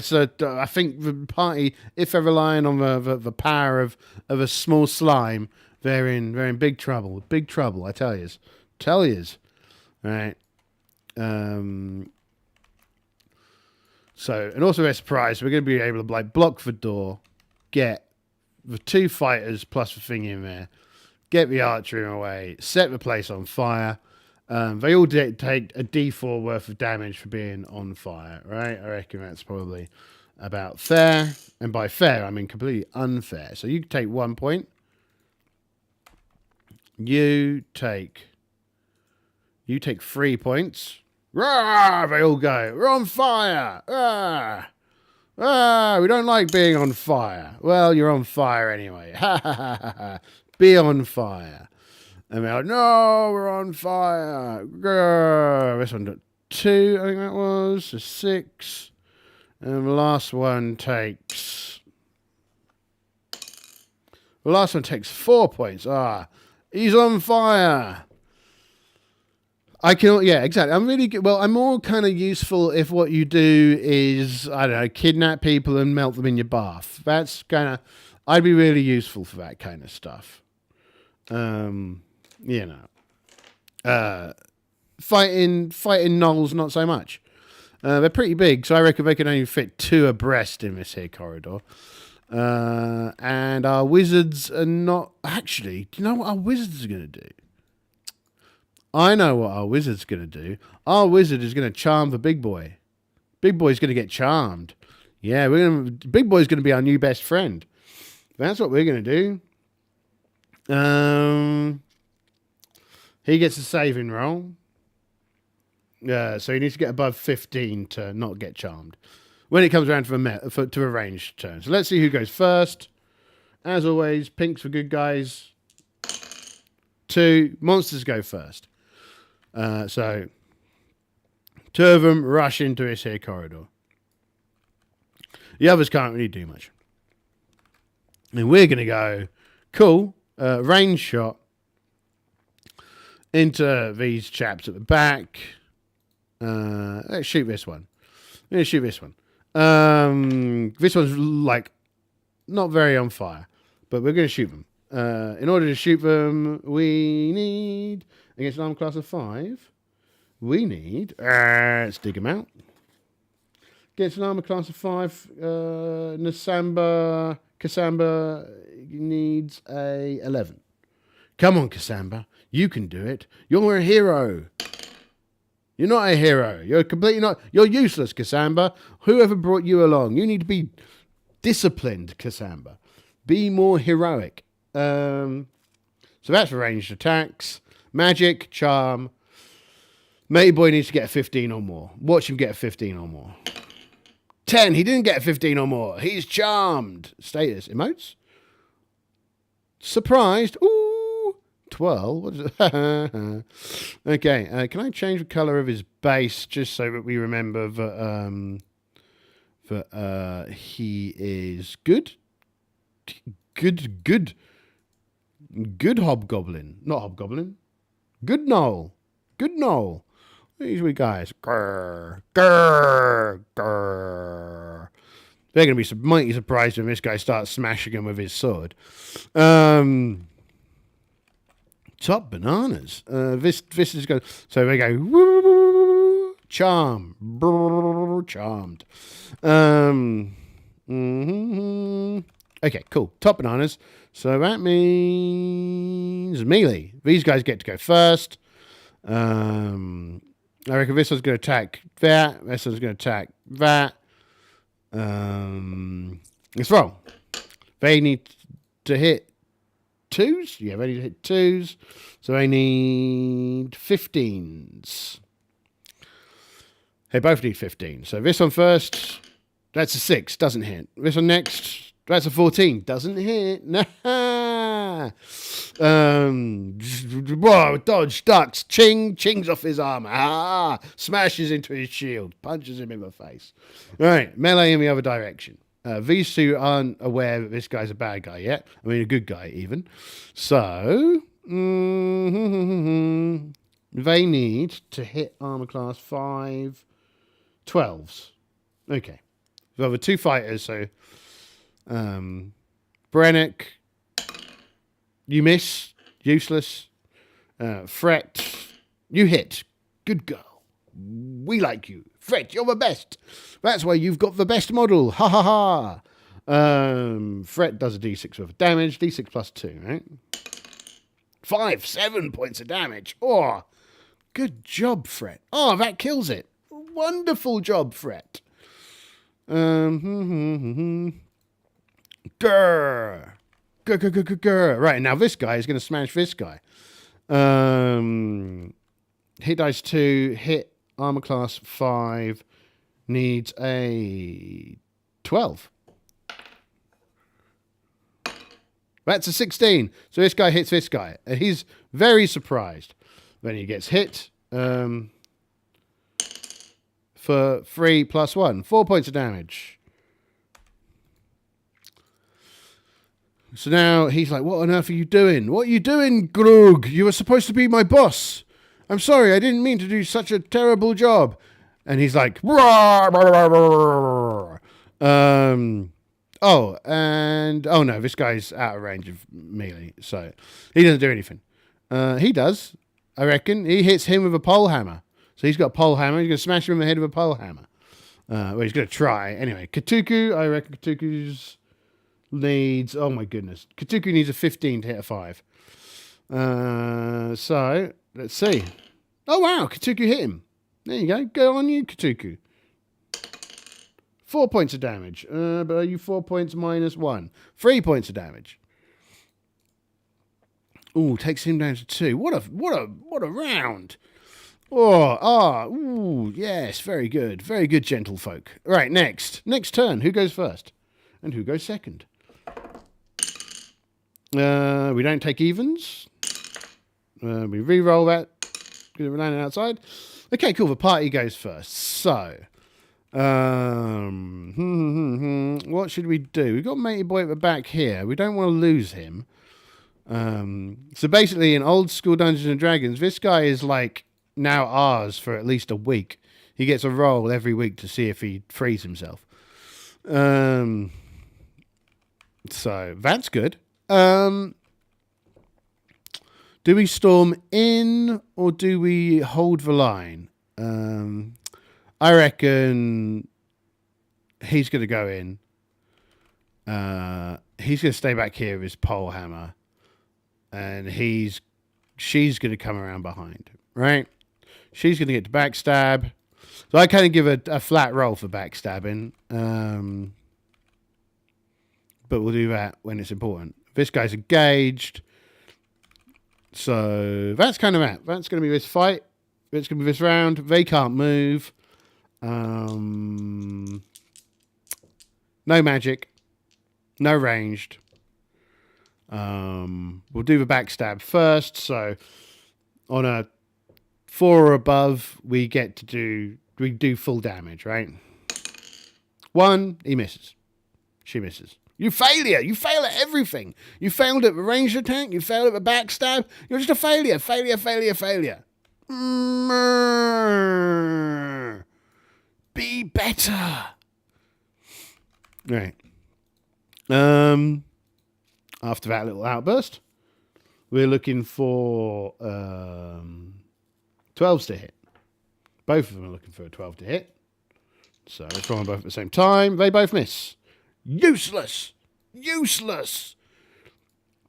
Matuku's looking for a 15 to hit. Misses. I mean, we already know he's kind of useless, so that's fine.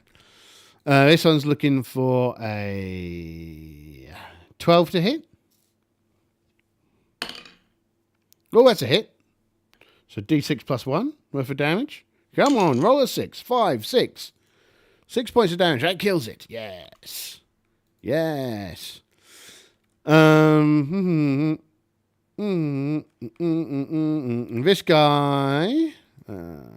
guy. What do you got? What are you doing? 6. Okay, right. You're being fought by Kalala. Kalala needs 13 to hit. Gets 6, misses. Right, there you go. This one hasn't been hit. Survives with 2 hit points. What a guy. And attacks Brennick. 5, misses. Right, this one attacks this one and gets a miss. This one attacks Kalala and misses. Okay, well, that's... At least everyone was equally useless this turn. Pretty much the only person who did anything useful was the boss man. Boss Knoll. Dead. Eat it. Eat it, Knoll person. They can't really flee. This is kind of their nest, so they're going to keep on fighting. Who goes first? Party. So this is kind of going to be the layout here, I suppose. Yeah. They can't move. Combat. So, okay, again, 4 to 6, max 5. Okay. So, dead. Right. And this guy against this guy, he needs a 15. Not a 15, he needs a 12. When a 16 hits him anyway. So, D6. Oh, 7 points of damage.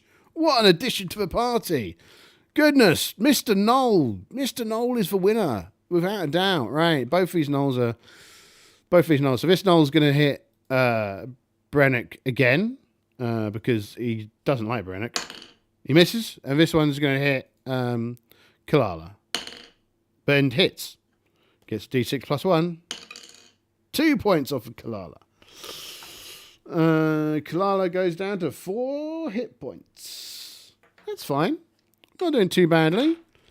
And we've got this new guy.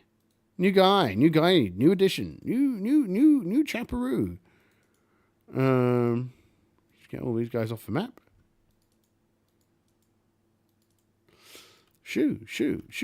Yeah. Should probably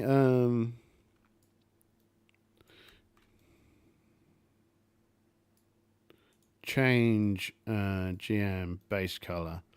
Make them all the same base color. All right, there we go. There we go. Top of banana to you. So we rob this room. Matey boy's got a key, and he opens up a chest for us. And what do we find inside the chest? What do we find in this room in general? We're just going to turn around and where's all the treasure in here? And he goes and he gets the treasure. So we don't even need to get ourselves dirty by kind of going through all the goo. So Mr. Knoll gets our treasure. So what have we got in here?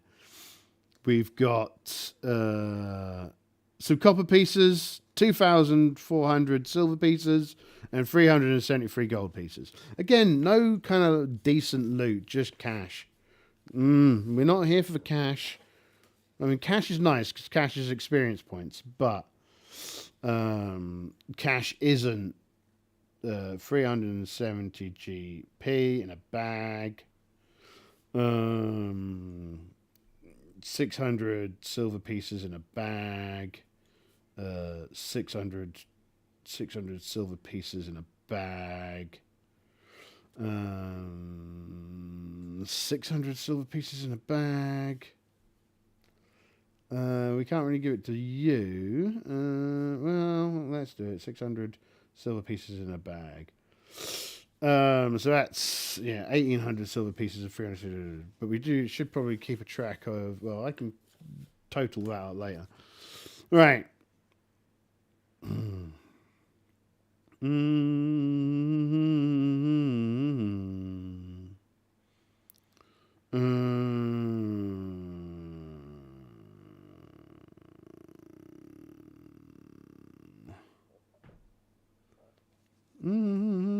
Right, cool. Top bananas.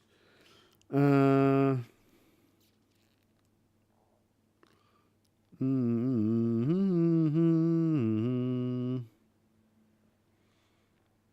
this one on 1 or 2 on a 6. Adjust range by adding the character's strength. Plus 1 equals.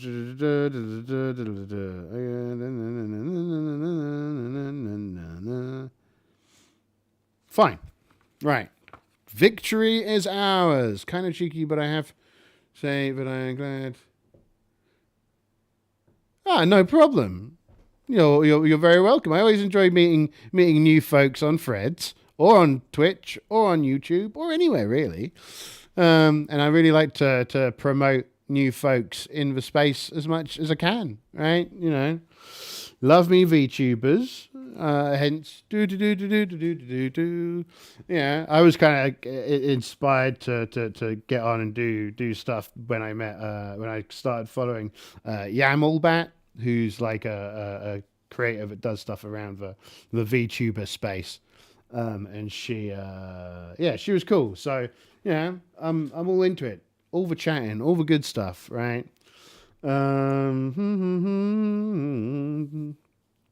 Despite being the fossil of the VTuber space in many ways, despite having come in quite late. What am I doing? Yeah, here. I think kind of basically we've dealt with all of the monsters. I reckon we're going to go out through this side, right? So we're going to come back here. We had a fight. We'll have a rest. We're not going to bother rolling for the monster. And we're going to, because it'll just be those poxy skeletons again. We will roll. No, there's no monster. Let's go back to here. And also you get to see some proper scuff, right? I attempt to be the peak of scuffiness. True scuff here on Dungeon Slime channel. It's all we believe in. 1, 2, 3, 4, 5, 6, 7, 8, 9. Here. And then into this room. And that's Wandering Monster check. 1. Here come the skeletons again. Here they come. Running into us, not understanding that we will kill them. Here they come. Running down the corridor, trying to get revenge, but they won't. Right, cool. Who goes first?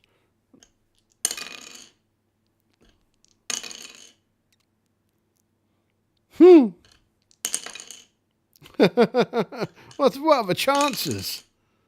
They go first. They always go first, right? So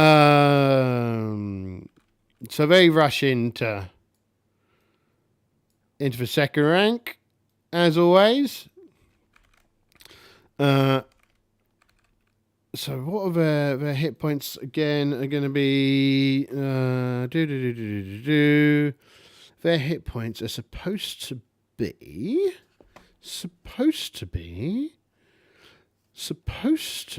Where are they?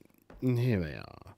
So hit points, skeletons. We've got 2 8s. So we'll give an 8. See, I've met these skeletons so often. I should probably kind of keep track of their pulls for where they run away. Now, of course, one of our clerics is going to cast. Well, primarily our rubbish cleric is going to cast. But 2's already dead, so you have a 7. You can have a 6. And you at the back can have a 5. All right. Right. Top bananas. Here they come. Into the melees. And we will, of course, in turn, come in and engage them in loving embraces of friendliness. Pole hammers. Well, no. So this one, Katuku. Oh, I'm not even on the right screen, am I? There we go. Sorry. The fight is engaged. Kutuku will... Yeah, Kutuku's the one who will cast, and Kalala is the one who will... Kalala's the one who will smash with polehammer. Right? So she gets out a polehammer and hammers at Skelly Bones. And the others will do nothing. And the thief will shoot arrows, is what the thief will do.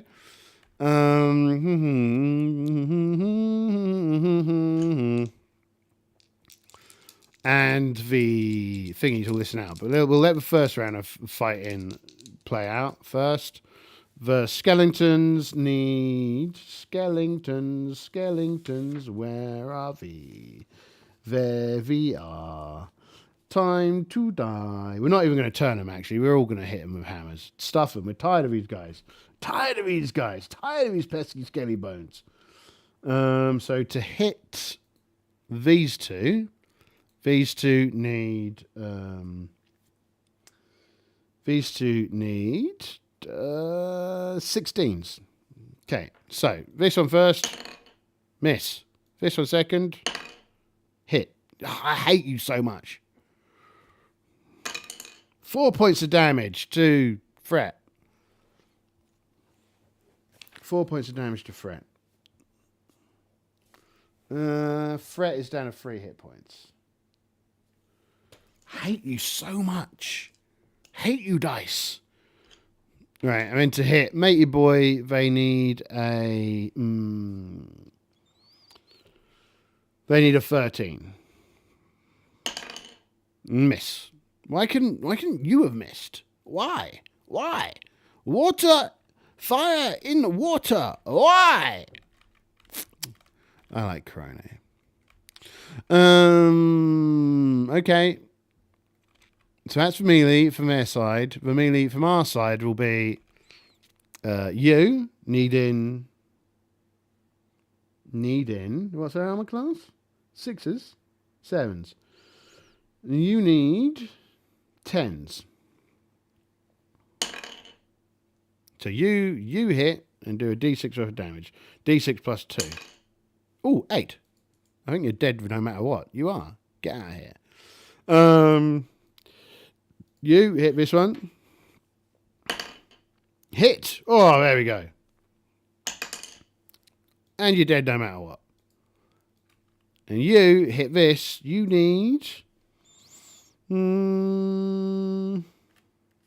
need 10s. 7. You miss. Outcast.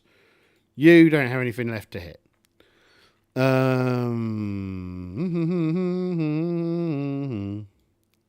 So next turn, who goes when? Monsters go first.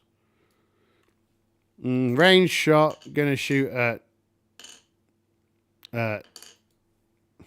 well, let's shoot at Fret, because Fret's the one who's most damaged, so... need a 16. Doesn't get it. Okay. This one's going to shoot at their archer. 10 is a miss. Right?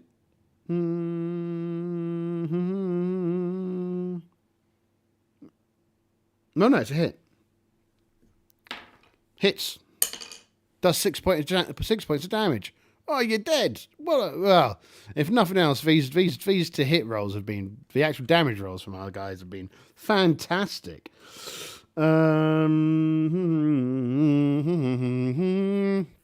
Melee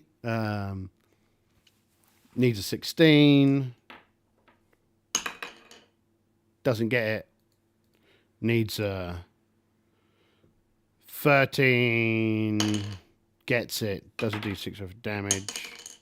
1 point to our glorious bugbear companion.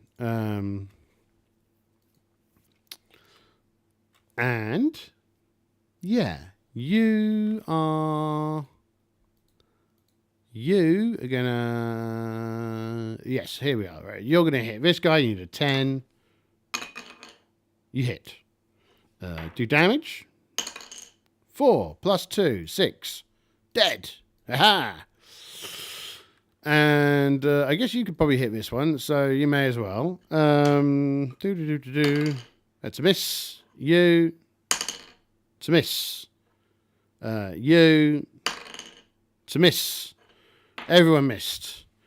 This skeleton gets to have another go. And it goes first. So just movement will end up looking a bit like this. It misses. We hit. And we do... How much damage do we do? 5. So that takes you down to 2. Shoot. Next one. You need a 10 as well. And you hit. And it's dead. Dead. There we go. Happy days. Happiest of days. Unfortunately, not that happy. Because as that fight finishes up, ghoul.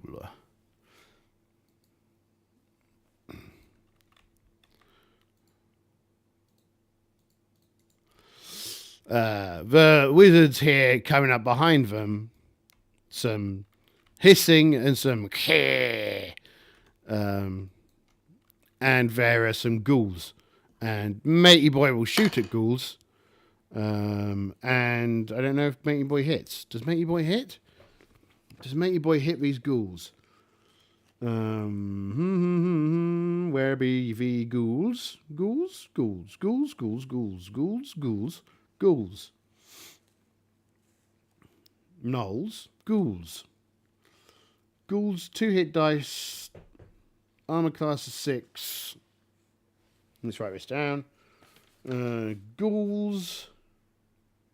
I'm glad we finally killed those poxy skeletons. 4 ghouls. Armor class 7. Hit dice 2. Damage. So 1 bite. 1 bite. 2 claws, 1 bite. I hate ghouls. 2 claws, 1 bite. They're all 1d4, but they do paralysis. They're 2, they're 8, 9, 10, 11, 12, 13, 14, 15, 16, 17. And then...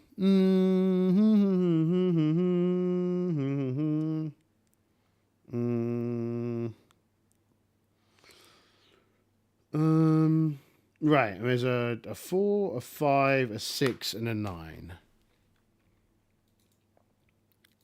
A 4... 4... I need to rearrange my desk so I can...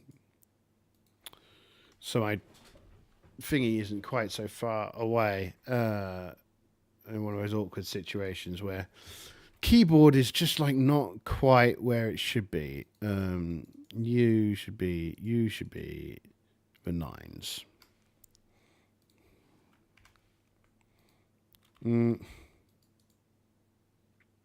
Yeah, right.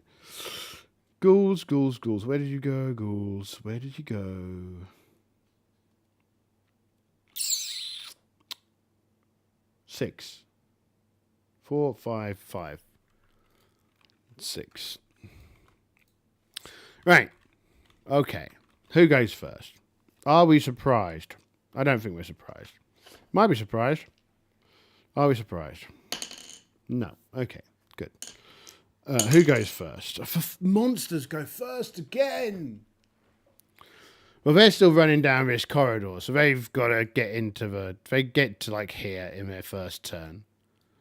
Into the outer reaches of this fight, right? So our move will be, oh dear, bad guys.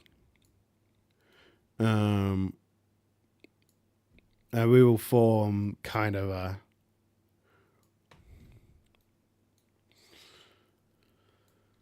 something like a bit like this, right? At the mouth of the entranceway, right? And these guys will move back into the room.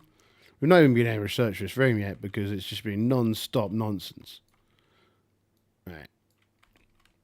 Ghouls coming from this direction. So, I reckon Matey Boy gets another round to shoot an arrow at them. Misses. Next round, who goes first? Who goes first? The party goes first. Well, the party doesn't really want to do anything. The party's going to wait and shoot an arrow and sling at them. And they're going to come kind of closer in.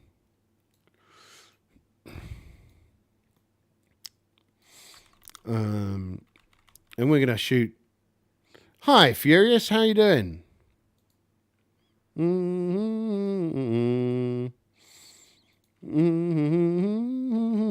Having a good time? We're just trying to see if we're about to get murdered by some ghouls. We angry ghouls are coming on in. Murder time is nearby. Yeah, range attack again. Let's see if we get anything. No. Right, they're not in thingy, so they're going to charge in the next turn. Oh, goodness, come back here. So the ghouls get to go first. They charge in. Rush in, and are no doubt going to cause a lot of problems.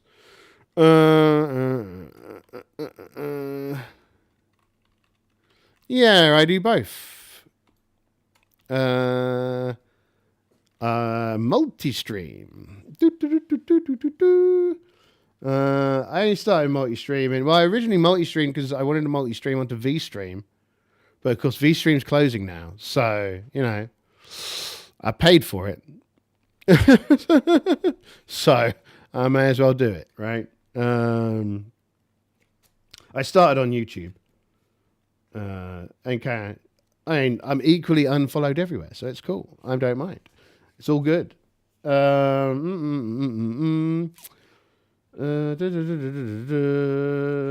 right. Who went first? They go first. Okay.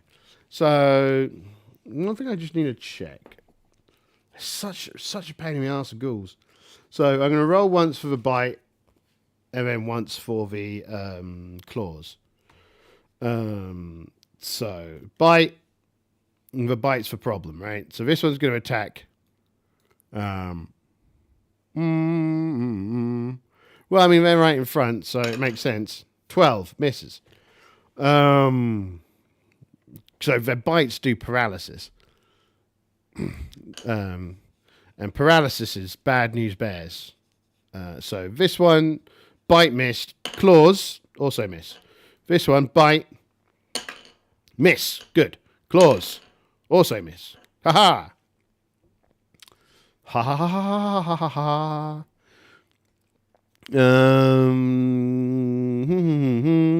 And these two are kind of out of the fight because this is basically a wall. So if I was gonna pillar,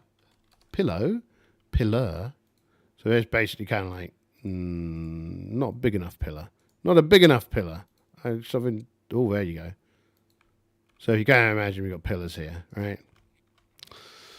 Oh no, don't do that. Just go back where you're supposed to be. Just leave me alone. Get out of building mode. Yeah, so it's kind of like that. So they can't really effectively attack through this here corner.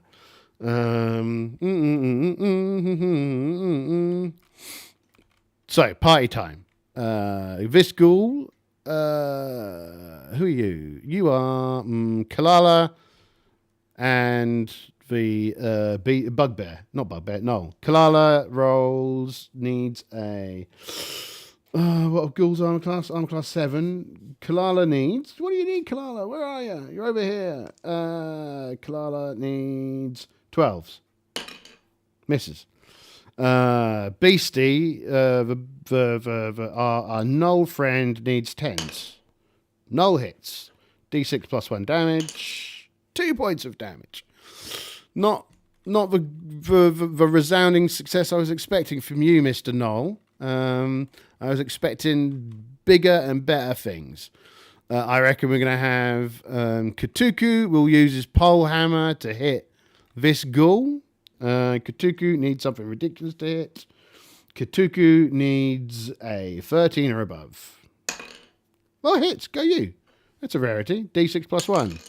3 points of damage, which actually is enough. So you be dead. Eat it. Eat it.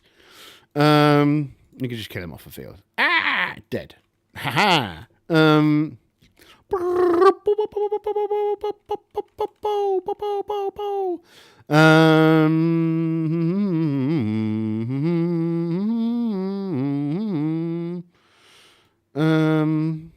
All right, yeah, these two. So we've got Fret and Brennick on the ghoul. They both need 10s to hit. So let's roll them both at once. One of them hits and does 4 points of damage. Because they got +2. Oh, cool. This one's dead. Eat it. Clearly the weak ones led into the fight. So next, who's going to win initiative? As always, pink is the good guys. Party goes first. So the party's not moving. Which means the bad guys move. And well, the meat machine is going to go, right? So this guy needs needs 10s, right? Okay, 10s. Hits. Okay, does D6 plus 1. 2. Again. Clearly, he's not... His heart isn't in it. He's feeling a bit tired. He's a bit sleepy because he's been charmed. All right? This one, Kalala is gonna... Kalala needs a... what do you need, Kalala? Kalala needs a... 11. Doesn't get it. Right.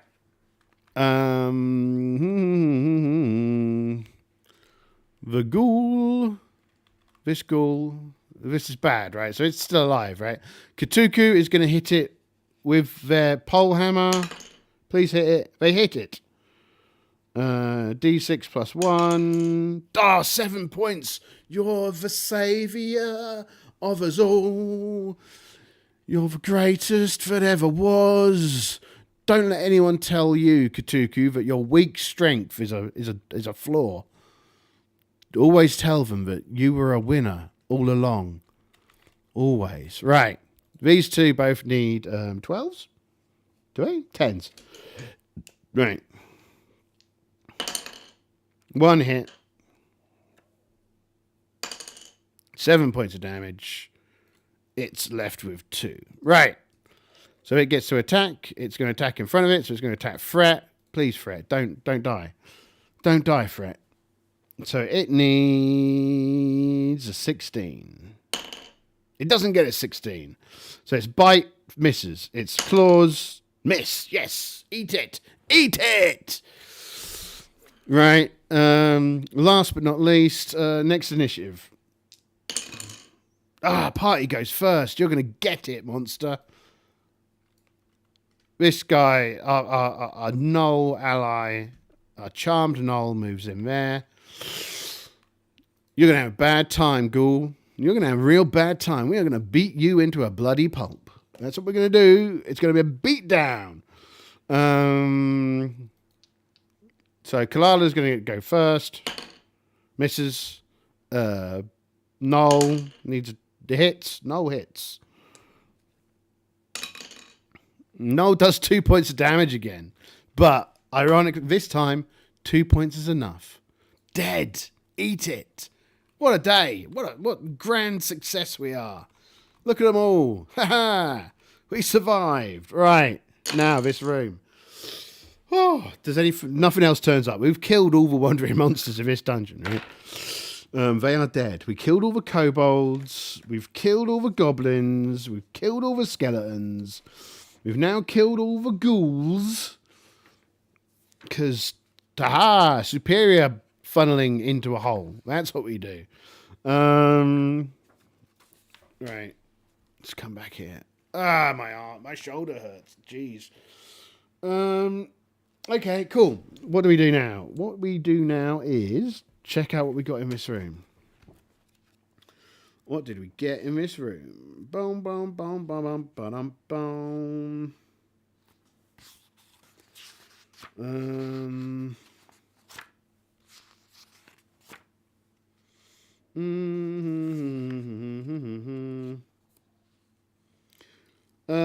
Chainmail +1, longsword +1. There you go. That's what we found in this room. And a whole bunch of other weapons, but 2 shiny weapons. Let's just mark these down somewhere. Someone will take the longsword +1. We'll give it a threat. Longsword +1. Cool. And then if someone's got chainmail +1, we'll just stick it in a bag and worry about it later. Chainmail +1. Getting kind of weighty around here.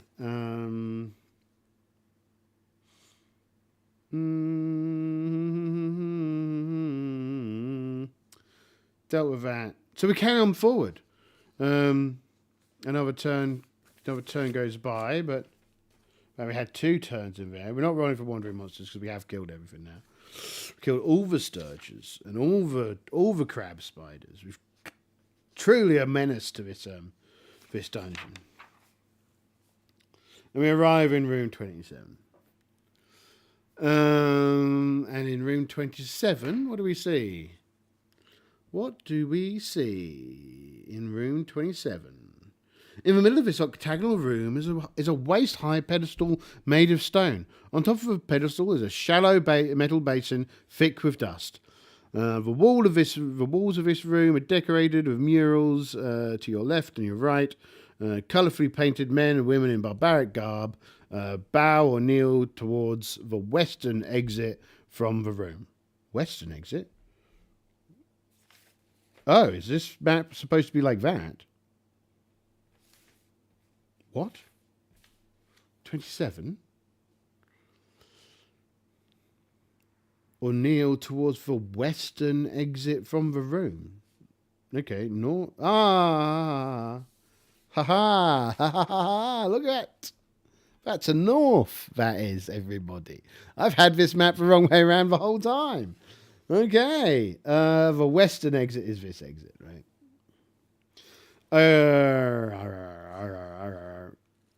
Well, we've got to go on.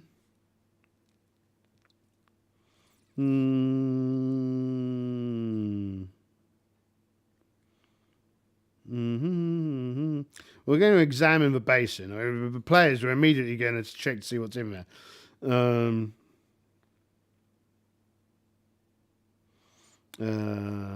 But they'll probably pour water in it. Seeing as it looks like some of the stuff has been burnt in it, they will indeed attempt to burn stuff in it. But nothing really gets us through.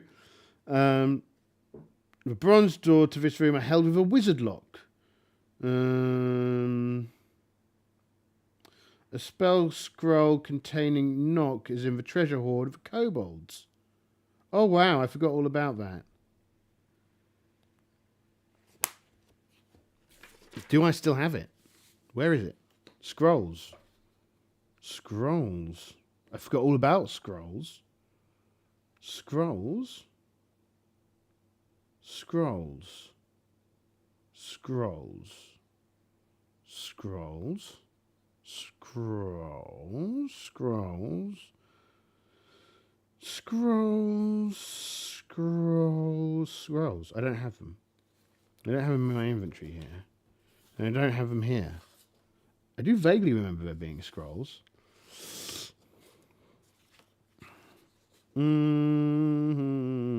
Ah, yeah, it's scroll, knock. Well, cool.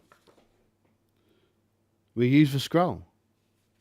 No problem. Enjoy walking the dog. Yes, yeah. I am kind of wrapping into the final stage. I mean, this is kind of where all the party's going to get eaten or not. As we cast for knock spell, the door opens. The mural depicts a great battle. If any character chooses to examine a mural, read the following. Of course, we examine a mural. The mural depicts. Oh wait, hold on. As you open the bronze doors, you see a large room within a stone sarcophagus resting atop a raised stone platform.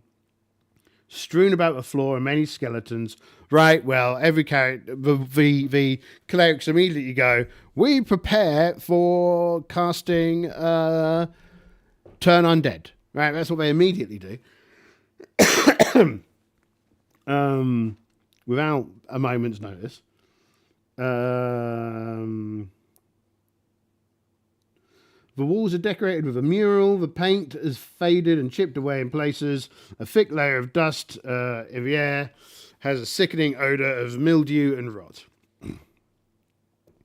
So this has 3 different versions. We'll just do the standard version for now. If any character chooses to examine the mural, well, the thief will go over to the mural and have a look. The mural depicts a great battle with garishly coloured runic markings here and there. If any attempt to open or move the lid is made, the skeletal remains of the 11 warriors scattered across things stand up. Of course they do. So we will start opening the thingy. Well, the thief will start opening it because he draws the short straw all the time. She draws the short straw all the time.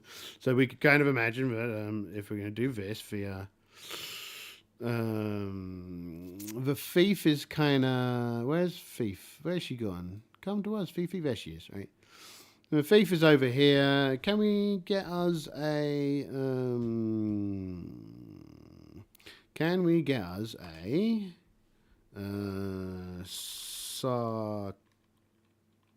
sarcophagus? We can. Yeah, but we could get rid of the pillars. So let's get rid of the pillars and let's get us a sarcophagus. So if we kind of imagine, well, we'll put these here to kind of represent the door again, and we kind of imagine the part. Oh no, not you. The 2 clerics here, ready to cleric, right? Fighters. I should probably have done all this a little bit further back then, shouldn't I? Now I look at it. The wizards are in the previous room. Right, like so. Right, this is kind of what's going on. Stop it. Bad me. Bad slime. Be a good slime. Don't be a bad slime. And yeah. Right. Kind of like this. And 11 skeletons stand up. Q. Yeah, inside the zone. Okay, right. Yes, yeah. So the skeletons are all standing up. So to turn skeletons is a 7. Cleric number 1, 5. Cleric number 2, 8. Right. So 8, and we turn 2d8 worth of hit dice. 4, 7, 11. There's 11 skeletons. Skeletons are 1 hit dice. We have turned all of the skeletons. So they kind of all scramble to the outside of the wall and can't fight anymore.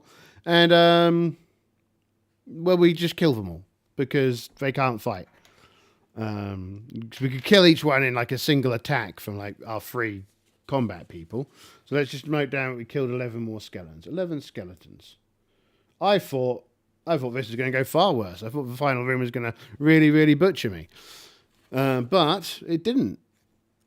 As we open up the sarcophagus, what do we find? What have we found? Inside the sarcophagus lies the mummified remains of a barbarian chieftain. The corpse is holding a golden longsword in both its bony hands. The sword gleams untarnished by time. Well, it's gold, of course it does. The sword gleams untarnished by time. A large ruby is set in the crossguard. Right, we have that. Grab the sword. Peef doesn't even think. Yanks it out. This ancient skeleton, mummified skeleton that's been here all this time, falls apart. So it's a +1 longsword. And of course we find this. So there's also a bunch more silver pieces, a bunch more copper pieces, a large topaz worth 500 gold pieces. Okay. Topaz. Stick with topaz on this one. Topaz, 600. Was it 600? 500. 500 gold pieces. We'll give a longsword +1 to this one. +1 star. Oh, this doesn't have a ring of protection anymore. We've given it to our faith. Ring of protection. Right.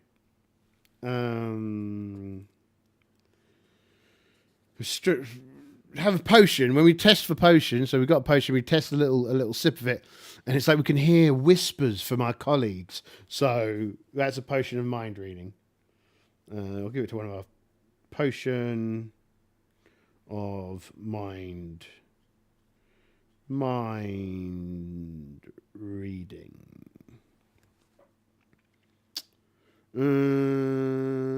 This, for a king, he didn't have much on him.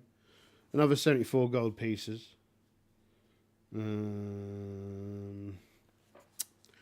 What are some of the alternatives? Some of the alternatives are pretty wicked. Short sword +1, +3 versus undead. Leather armor +2. That's really cool.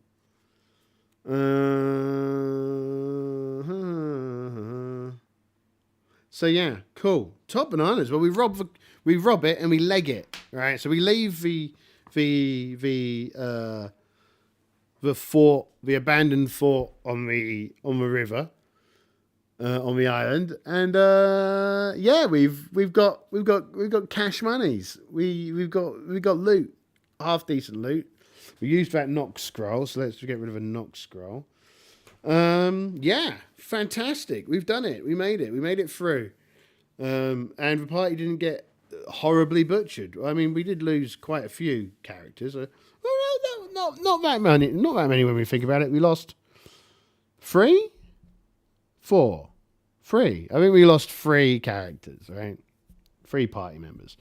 But there's more dungeons to be had. We've got the what have we got? We've got the unknown dungeon, the nameless dungeon. The